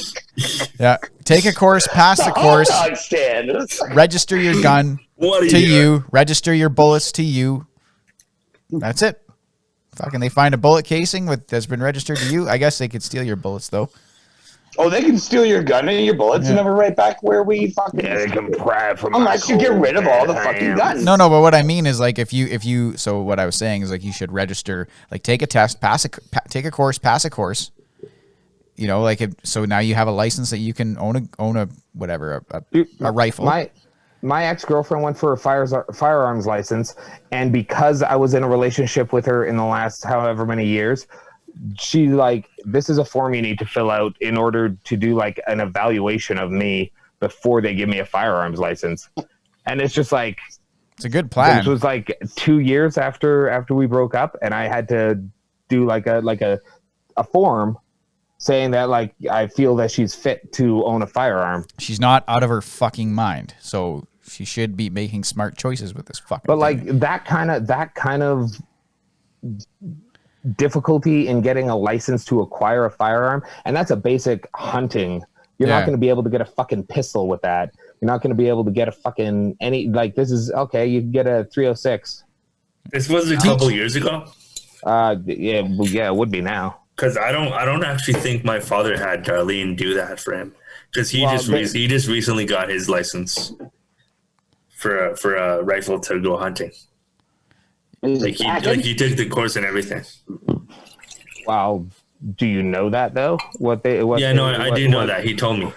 He told you every step of the way it took to get that firearms acquisition certificate. I didn't know that Darlene was involved. I'm gonna ask. I'm curious. I didn't know Darlene had to be involved at all. They check your background and your living situation and the person that you are, and they want information on you, just without going to get a fucking psych evaluation.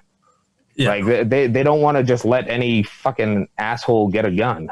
No, I agree with that. I know any asshole can get a gun if they know the right people, but like not from a store at least. And if you're gonna get a fucking unregistered, like that dude in Nova Scotia, none of his guns were registered guns. I don't know why they went ham on going, okay, let's ban all these guns. It's like, well, he would have gotten those guns anyway. Yeah. He didn't get those guns through legal means. Let's put as many roadblocks in place as he can. Like, to a point, man. To a point. Like, or you can just the gun violence and just be like, we're not doing it. We're done with the guns. The gun violence in this country isn't so severe.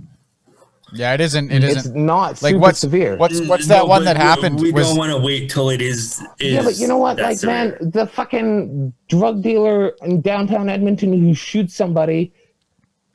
He doesn't have an FAC. He does not have a registered weapon.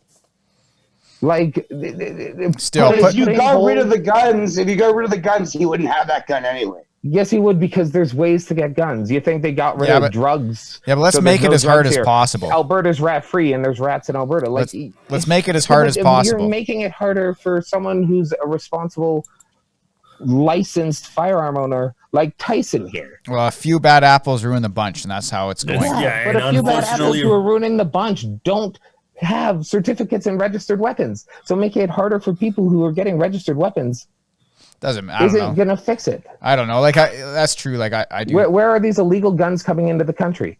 How are the streets getting fucking handguns and machine guns in downtown Vancouver and downtown Toronto? Where are these guns coming from? They're coming from gangs. These gangs aren't fucking FAC holders either. These gangs aren't ordering guns from fucking gun stores. What if they fucking work? What if they work? They're just on like fucking Cabela's.com. Yeah, got it right here, man. Got it right here. Yep. Bought it off Walmart.ca. You're just like, oh, this is all in order. I feel like that. Like, holy crap, we're just gonna ban 1,500 guns, which are most of those are variances of one style of rifle. It's not going to fix the problem.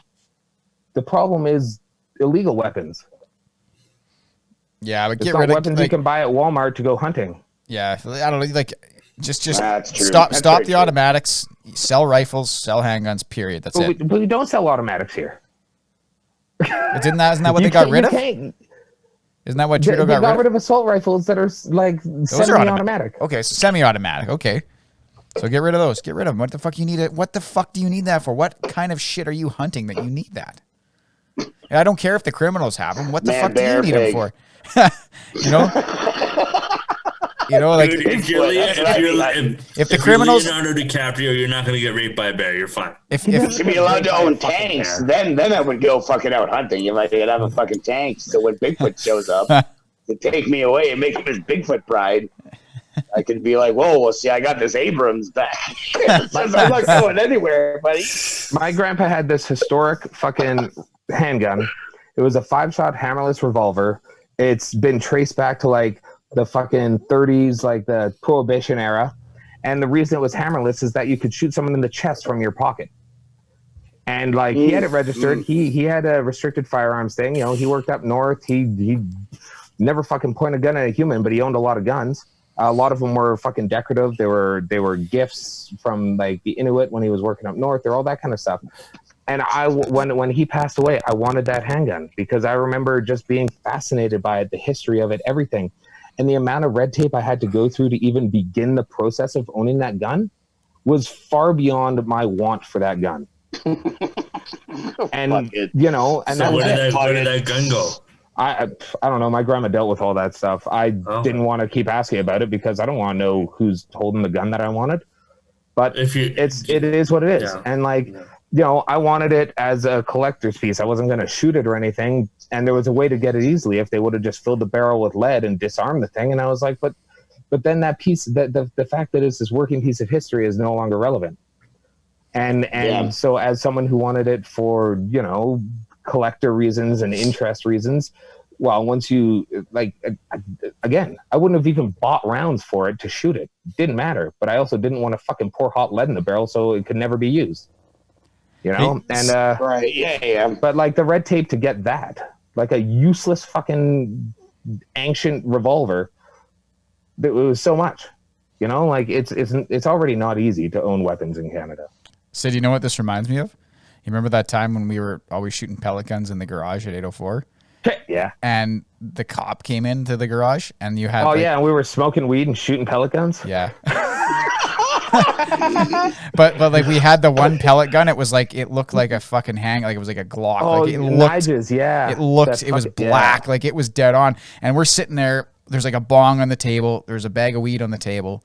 And around a joint, and the cop, he just walked in the garage, right? And so we were with Daryl was there, and Daryl's like, "Hey man, you can't just walk in here like that." And he was fucking right. But I was like, the cop just stops. He's like, "Well, I'm just here about the stolen vehicle out back." And we're like, "What? Wait, what?" We're like, "You mean that car that's parked? That I've been pissed off at the neighbor. I've been stolen vehicle, bag of weed."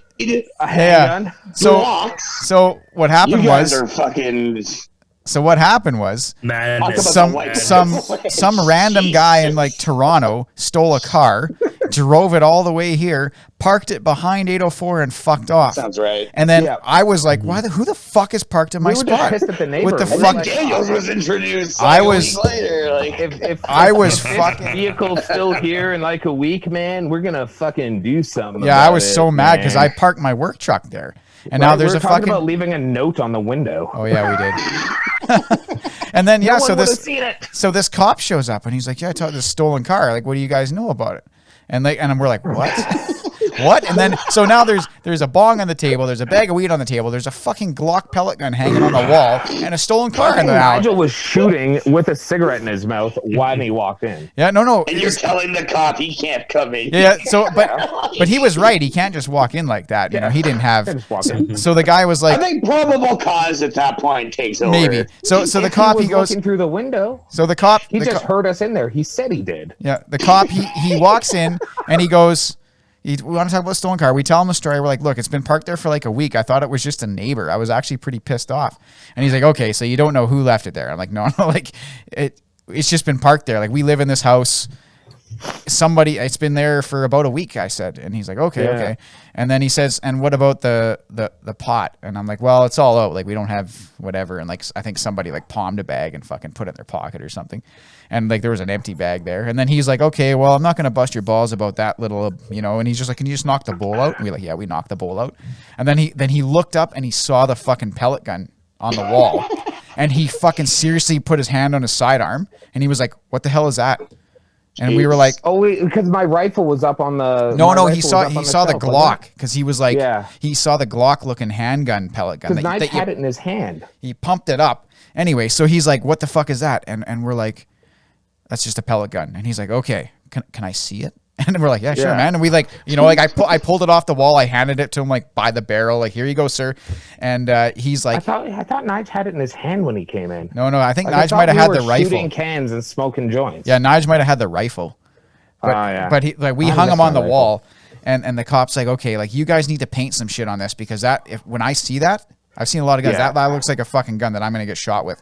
So I know it's Jasper and blah, blah, blah. He's saying like, you know, I'm probably not going to get fucking shot in this garage, but like put some fucking yellow paint on it. Or it's like, well, you just like do something. To paint the tip or make it so it looks like a. Because that looks like a fucking gun, man. And we were like, oh, okay, sorry, sir. And he was like, okay, well, Well, I'll get a tow truck here. Well, we're gonna get they're gonna get the vehicle towed and all that kind of stuff. Like, yeah, and they got the tow truck showed up. We watched the car get fucking towed out of the way, and then we're like, well, fucking back to our life, I guess. And you should have been like, as he turned to walk away, you should have been like, "Hey, officer!" And as he turned back around, be like, "Damn!" So just start shooting.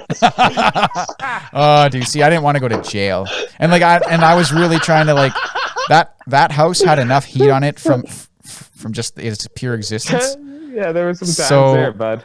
You know, it wasn't like the first time the cops came to that fucking house, so you know, it was kind of like. Is this what you guys like aren't allowed to talk about? Like no, we can talk about that all you want. Don't bring up the dead hooker that they buried in the back of the yard. That is not what it is. The cop came in, saw the Glock. Whoa, that's done. No, that's not what it is. Man. The cop got the car towed, and then we never saw him again, and that was just because he got transferred out of town.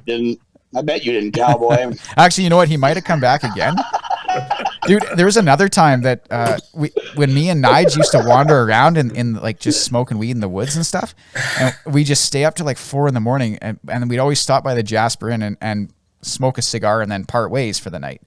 And one night at like 4 a.m., this cop pulls us over. Or like we're standing there and he pulls over. He's like, "Hey guys, what you doing there?"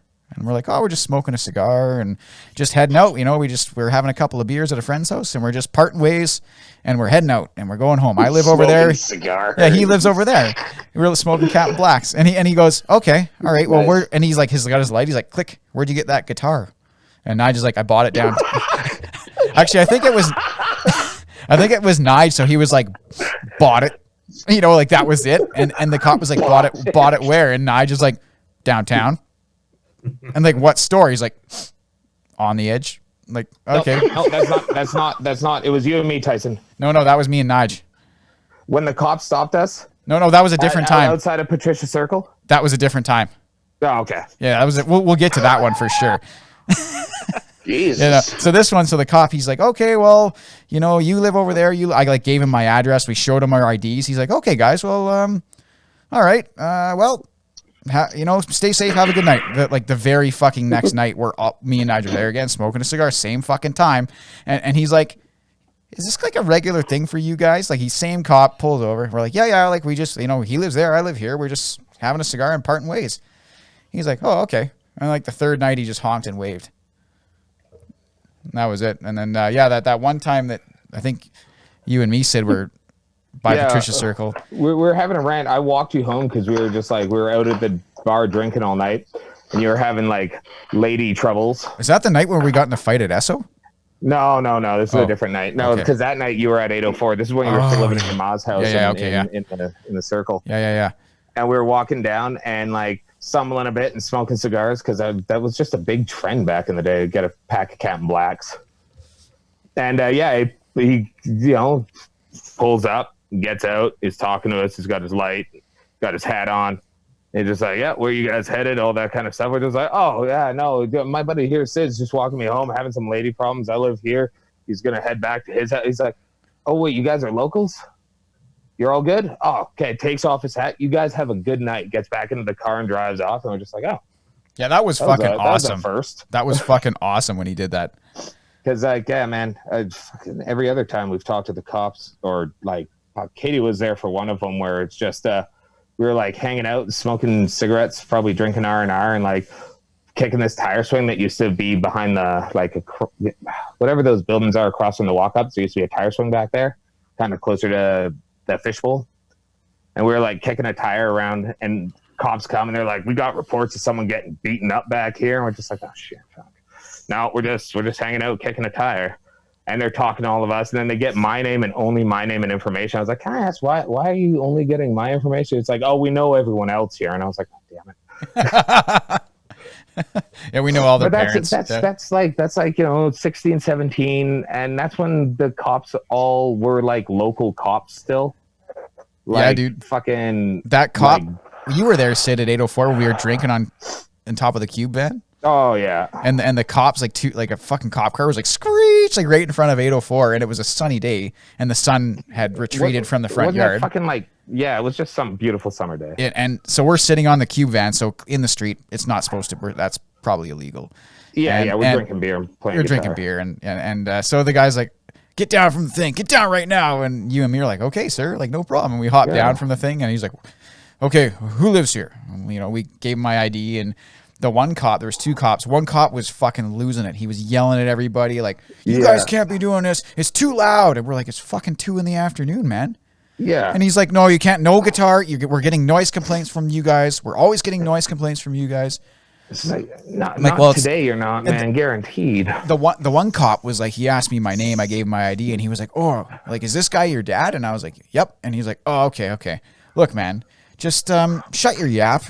Listen to what he's saying, and you're not gonna get a ticket. So just shut your yap and just fucking just let him do his thing, and you're not gonna get in any trouble. And I was like, okay, man, no problem. Did you not think to tell him that your dad was future President Barack Obama? Or? I did. You know what? It didn't even. He was even president at that time, and it didn't really occur to me. Well, like I didn't want to. He can't fight all my battles for me like that. Right.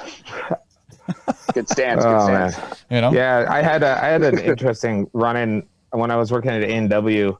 There was this bit of a cokey lady. She had some weird experiences with that girl, but I think it was like Jerome, Zach, and I working. I think it was just the 3 of us, and $600 went missing from the back room, and our boss. He's a good man, but he definitely reported that shit because $600 went missing. So we all systematically got pulled to the police station and had to fill out these questionnaires, and then were interviewed about them. I think Nige might have been a part of it too. So wait. But, so you filled out a questionnaire and then you got interviewed about everyone else's, or we got interviewed after the fact. So we had to do this 25 question thing. And then they look at these things to determine who's got the guilty conscience or who's misremembering events kind of thing, right? But there weren't security cameras there or anything, not in the office anyway, as far as I know. I don't know. If there were, they would have known who did it and wouldn't have busted any of us.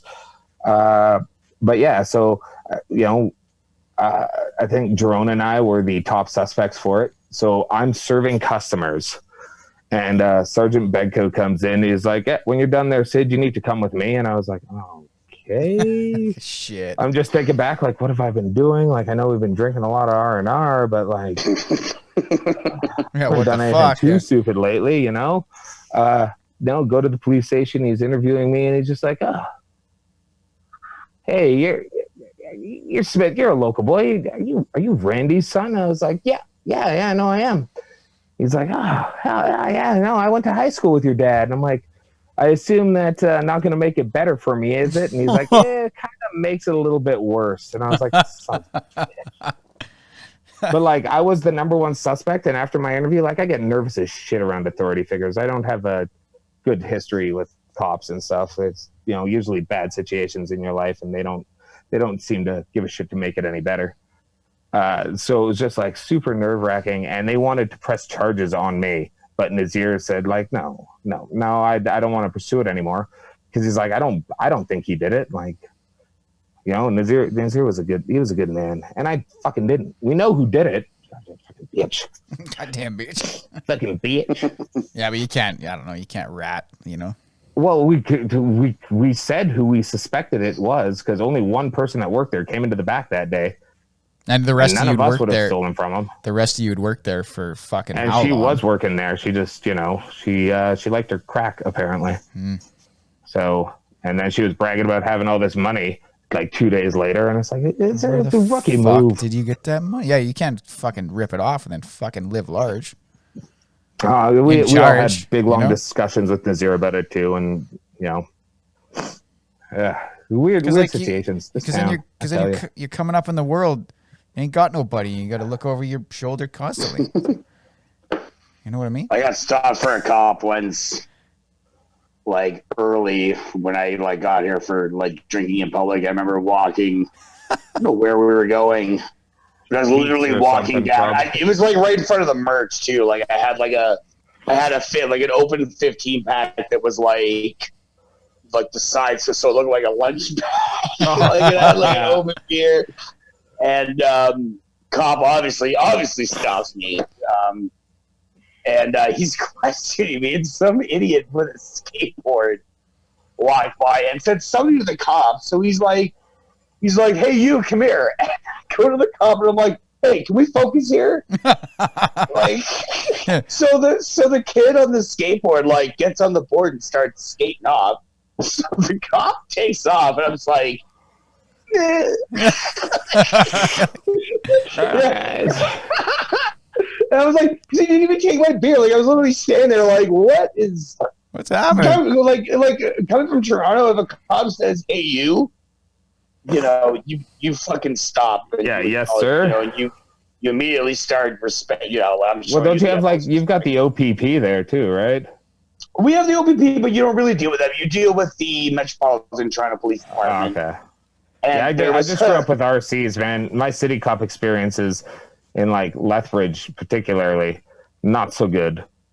Like some good, some bad. There was I don't even know if I can say this, but there was an Asian cop, and they called him something horrible.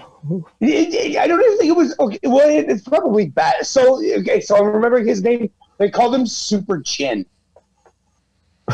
Okay, and this guy was like I watched this cop fucking run down speedy fucking people. Like, this cop was known in the downtown precinct, and so coming from that experience to this bumbling fool who probably couldn't catch a cold, I was so taken aback. Then he just started chasing this kid on a skateboard, and I'm like, "All right, well, I'm out of here." Yeah, am I supposed to stick around, or what do you want me to do? I did run. I did run because I was like, "Oh, I'm running from the cop." Shit. I'm a fugitive. Yeah, I've had a couple of times the cops too. Like, they, in town, they caught me. I was around back behind Pete's, and everybody was just having a joint back there, and then the cop was like, "What are you doing, guys?" And there's 5 of us, and we're like, "Ah, shit." And then he's just like, yeah, cops here, blah, blah. Look, guys, you can't be doing that shit here, okay? It's against the law. And we were like, okay, and he was like, and then my one Didn't buddy. Mike start getting lippy? No, Mike was he was just laughing and stuff, and then the cop's like, "What's that in your pocket?" A bag of weed hanging out of his pocket. It was hanging out. It was hanging out of his pocket, and the cop's like, "Is that weed?" And he's like, "Yeah, you probably want that, don't you?" And he gave the weed to the cop. The cop's like, "Thanks, man," and put it, whatever. Yep, I'll take that. He smoked it. Yeah, guaranteed. And then the cop, he fucking no shit. He looks me in the eye and he's like, "Do you have any on you, or do you have anything on you?" And I was like, "I have a driver's license, your ID. Do you want to see it?" And he was like, "Nope. Do you have any weed?" And I said, "No." And he was like, "Okay, you can go." Jesus. You can go. And I just fucking walked away. I'm pretty sure it was my pipe too, and I had a pipe and I fucking put it in my pocket, and yeah. It's kind of funny when they just stop caring about you. That was funny. I was involved in a raid, and I had to sit around cuffed for so long until they went, "Wait, you don't live here? Mm-hmm. Oh shit, you can go." And I was like, "Really? Thanks." I've been lying here face down with handcuffs on my back for 30 minutes, and now I can just go. Was that the great bungled 916 raid, or? No. This was a different raid. Because that was hilarious. Yeah, didn't they fucking just do a shit garbage job of that one? They didn't have a fucking search warrant, if I remember correctly. It was obviously a known party house. And how? And I mean, people, whether they knew or not, they certainly had an idea of what the homeowner was doing or was at least up to. And they fucking busted in there. This is just before I think I moved in, or maybe it was shortly after I moved out. You weren't living there is the important part. Yeah. So they bust in there, and there's bombs and there's weed all over the place, obviously, and fucking, but they ended up not being able to charge anyone because they didn't have a fucking warrant. Yeah, it made it to court, didn't it? It might have, if it made it to court, it certainly didn't last long. And no. I remember we had a huge party after that to celebrate. Fucking yucca flux for all. So wait, hey Daniels. So in Toronto, what happens if you walk around with open liquor downtown? So I never got caught with open liquor. Because you don't? I mean, it all depends because you're talking about a city cop. I mean, you could be in your fucking life, I guess. But I do remember one time, so two separate instances. One, I was by myself in College Park, and I was pretty cocky, and I was sitting there reading a book and smoking, like a joint. And I'm just like, I'm literally reading. I just see like the parade boots, turned in front of me, and I'm like, ugh. So I look up, and Buddy's like, what's, what's going on here? And I'm like, oh, it's had some downtime. It's just, reading a book. And he's like, so what's going on with that right there? And I'm like, well, it's weed. So of course he starts telling me like, oh, I'm like, yeah, I know it's illegal, but it's like, it's a nice day, and I just wanted to sit and read a book. Yeah, I'm not helping anybody. And so they kind of hustled me off. It was like, fuck off.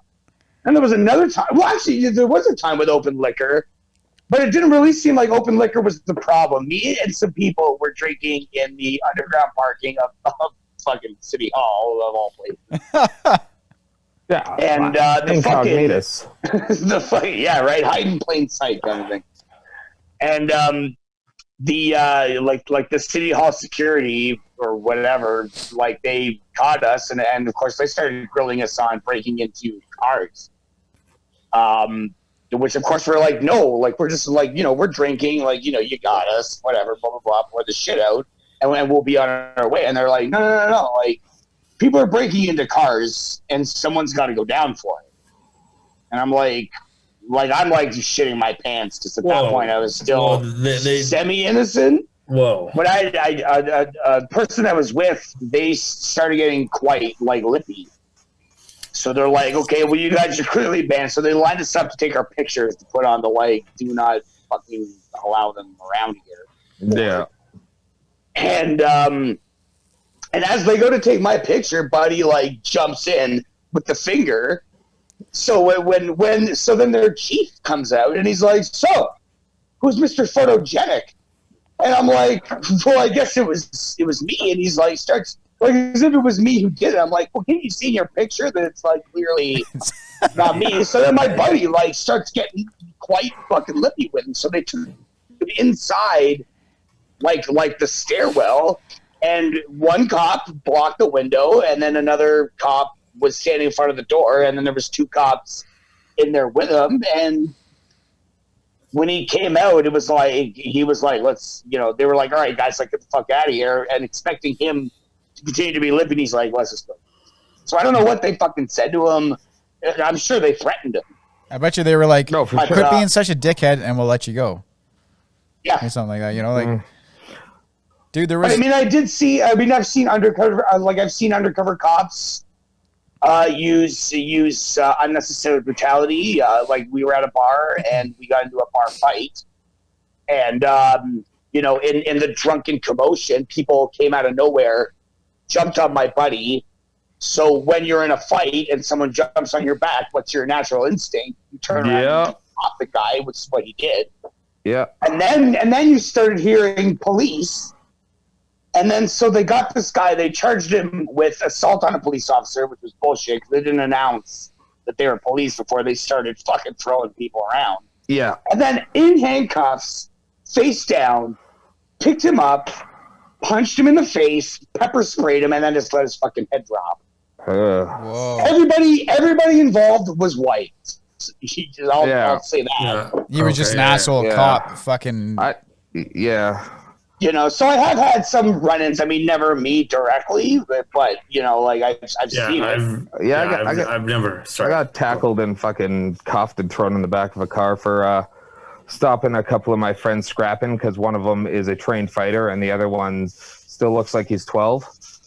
So I could, bigger guy rolls his shoulders, starts fucking yelling and pointing. I'm like, he's gonna fucking beat the piss out of this guy. So guy's stronger than me, but I'm a pretty big boy. I put him in a fucking Nelson and I walk away and I'm just trying to talk him down, and then all of a sudden blindsided, boom, fucking on the ground. I'm trying to fight him, like, who the fuck is fighting me? Trying to fucking reach back and hit the dude until my buddy Spooky's just like, Sid, stop resisting. I'm like, Oh, son of a bitch! Shit. Who are you? Yeah, like, is it a cop? Like shit. Where's the announcement? Police. I would have put my hands up the second I heard that. You know? Yeah. But I never got called as a witness either for that instance. Yeah, because for my buddy getting his ass whooped. Dude, I never got called as a witness. When I got curb stomped in fucking Lethbridge, they had connections because the cop that came and interviewed me and interviewed everyone that was there. Okay. 4 months later, I get a call from the RCs here to go in and do a fucking witness statement because they lost our original statements, all 4 of them. Yeah. Sweet. I go and do it, and this cop is like grilling me aggressively about what happened. I was like, it was 4 months ago, and I was fucking dragged into the street and boot fucked by 4 dudes. I don't remember shit. Are you kidding me? Mm-hmm. And he was just like calling me on everything I had to say, and I was like, this isn't even a cop I recognize. And at that time in my life, I recognized most of the cops. Some cops just want a power trip, and I've met some fucking amazing police officers who genuinely care. Like there is good people on their job for sure. Of course. People is to help people. For sure. You remember Lavely? He was a good cop. Yeah, man. I used to have dinner at his house for God's sake. He was a good cop, man. He stopped me. He was a piece of work. I'll tell you that. The boy, obviously. He stopped Alex, me at a. Yeah, I had a thing for his daughter when we were kids. Yeah, well, Alex, I don't know, man. I've never met her. I'm sure she's quite the looker, but Alex, she's lovely. Yeah, it was young. I don't think aesthetics had anything to do with it. I'm sure she was, but I don't think that mattered. You are listening. I didn't stop. You just wanted to boink the cop's daughter, so you could come down the stairs in the morning and the cop's having his fucking salami and toast and fucking coffee. Lee with his big fucking mustache. Yeah, and you come walk down the stairs. Hello, you're like, sir. Morning, and he's like, what the ever loving fuck are you doing here? And then because that's how elementary school crushes work, right? Yeah. Salami and toast. That was disgusting. That was elementary. It wasn't you weren't a teen by then? That was elementary school. Okay, never mind then. You liked girls in elementary school? Good for you, man. Good for you. Well, I had friends that were female that there was an attraction to. Okay, I liked girls, but I wasn't into a girl. I don't think I was into girls in elementary school. Dude, I didn't have a girlfriend until I was 19, but doesn't mean I couldn't find a woman that I identified with and had a connection with and wanted to be closer with them. I didn't know what that fucking meant back then, but it still happened. Yeah, that's fair. If it's any consolation, I had maybe 4 girlfriends before I was even into girls. Yeah, you're just like hands. I'll tell you this. I dated, air quotes, this chick in grade 8, Chelsea McKee, who was quite good looking. Okay, yeah. And she was really good looking. Yeah, she was extremely good looking. Like abnormally good looking for someone at that age. Okay, yeah, I got you. You might mistake her for somebody older. Fair. We started dating, but I did this thing, and I had 2 girls break up with me for this, because I wasn't really into girls in that way. I would never touch them. It was hey, we're boyfriend girlfriend. I don't know what that means. Let's go watch a movie. So this girl Chelsea, I remember we were supposed to go see. What was the Batman with fucking Uma Thurman?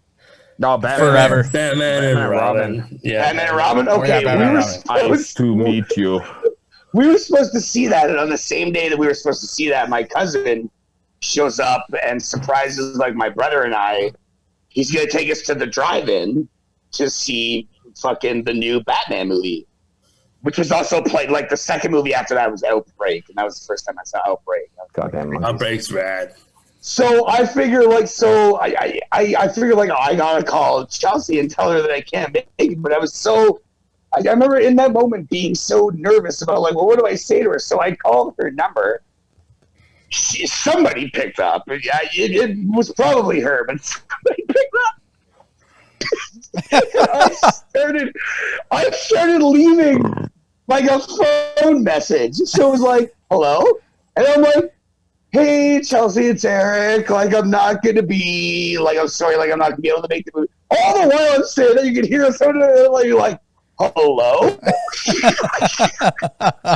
So Nice. so I had no idea, but she was my girlfriend. And then we ended up breaking up because I would never, like we never kissed or touched or anything like that. And then there was my first girl in high school, same deal. Like, she ended up breaking up with me because I just wouldn't touch her. I remember sitting on the grass with our friends, and my buddy's like, "Do you arm around or like doing this?" And I'm like, "Nah, I don't want to." Yeah, sounds like fun.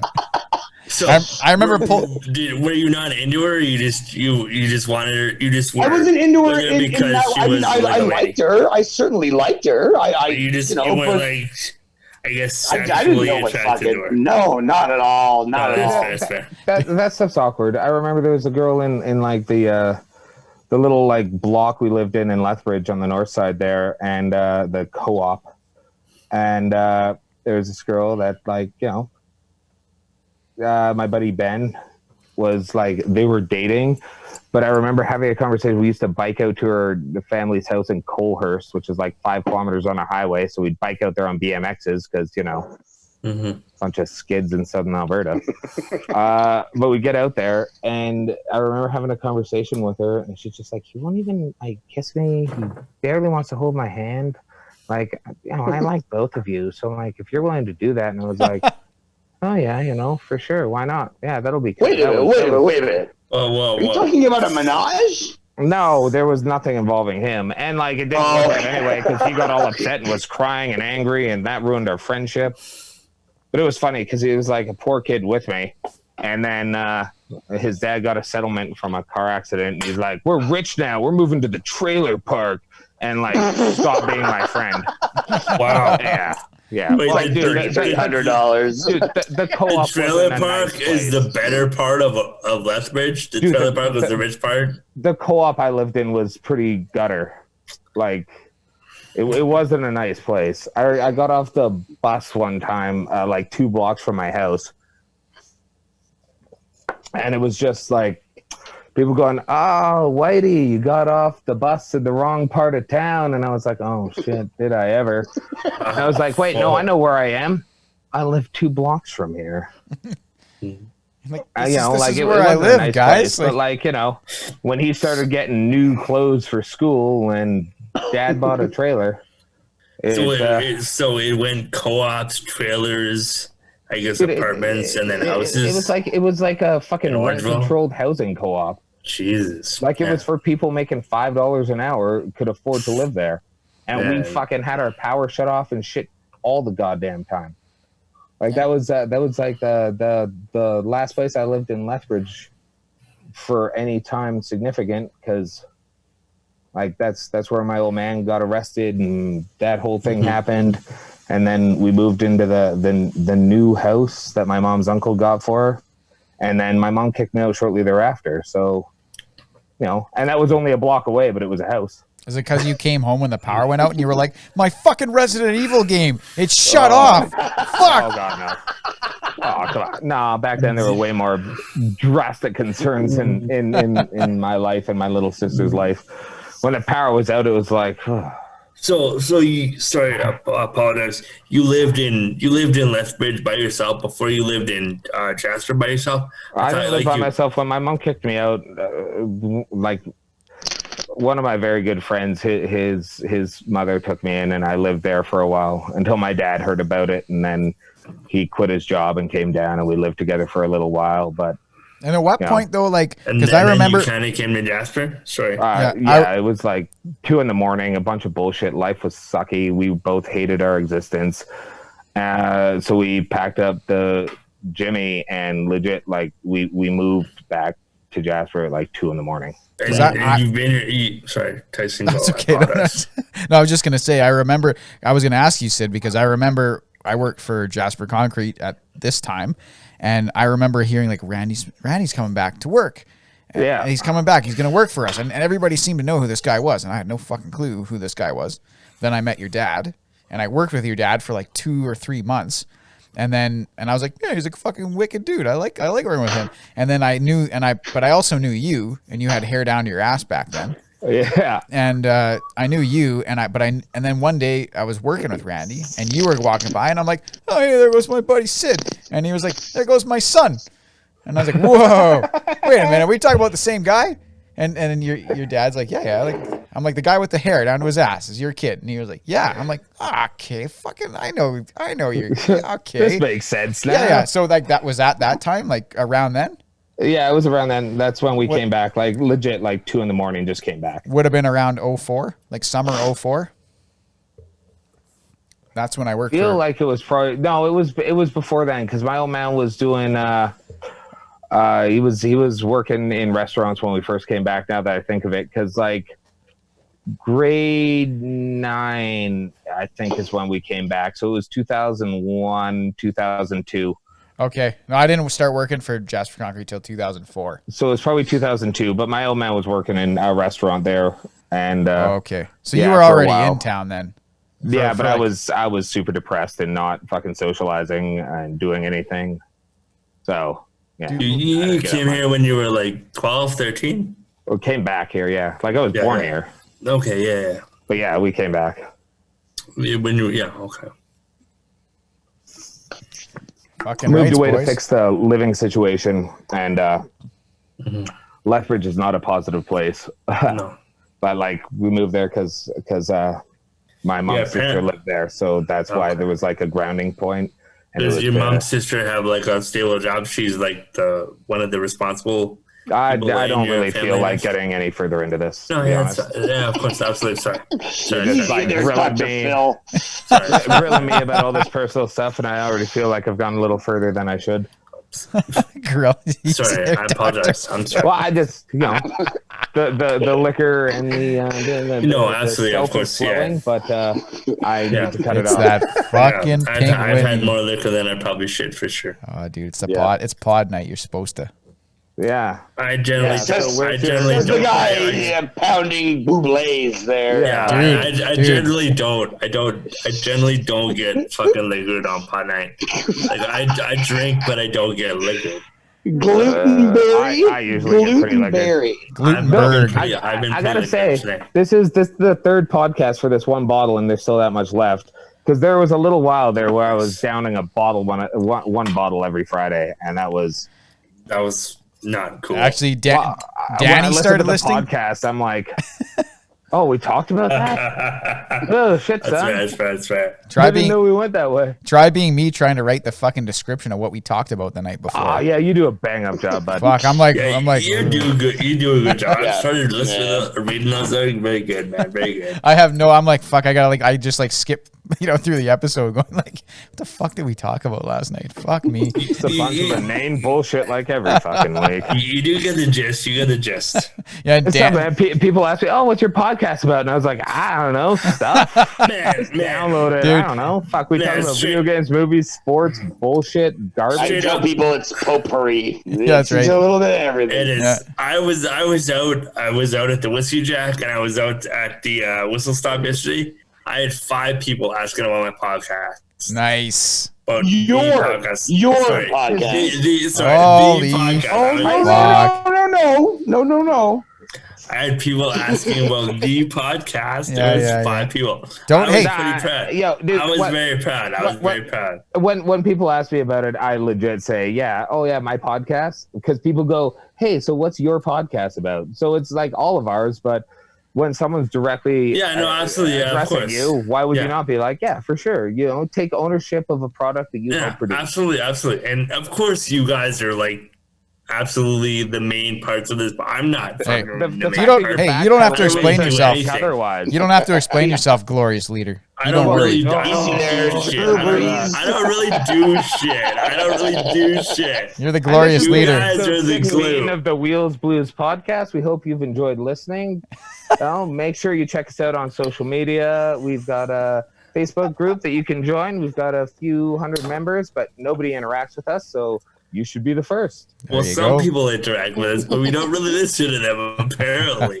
Well, it's because you let anybody put in suggestions for topics. I don't let anybody, but they just do it. It seems dickish to be like, like Ask Baconators pops up and like 22 people vote for it, and then you're like... He's asked it for like denied. 10 weeks. What are we going to do? He's asked it for like 10 weeks. We got to do it because then I can tell my UFO story. There you go. All right. He's been one of our best fucking people in the entire time. I have been at Squeed, SKW You can find our Instagram page at Wheels Blues Pod, and you can find my personal Instagram at Squeed_love.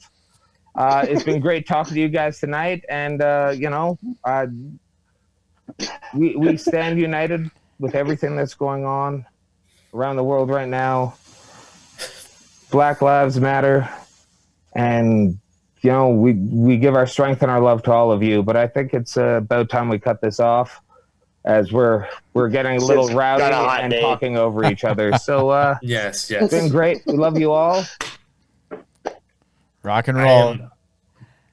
I am at Wheels. You can find me at Mighty Wheels on Twitter, and on Instagram I am Justin Wheeler, and on Facebook I am Justin Wheeler. And please follow our Facebook at Wheels Blue Podcast, and please subscribe and rate us 5 stars.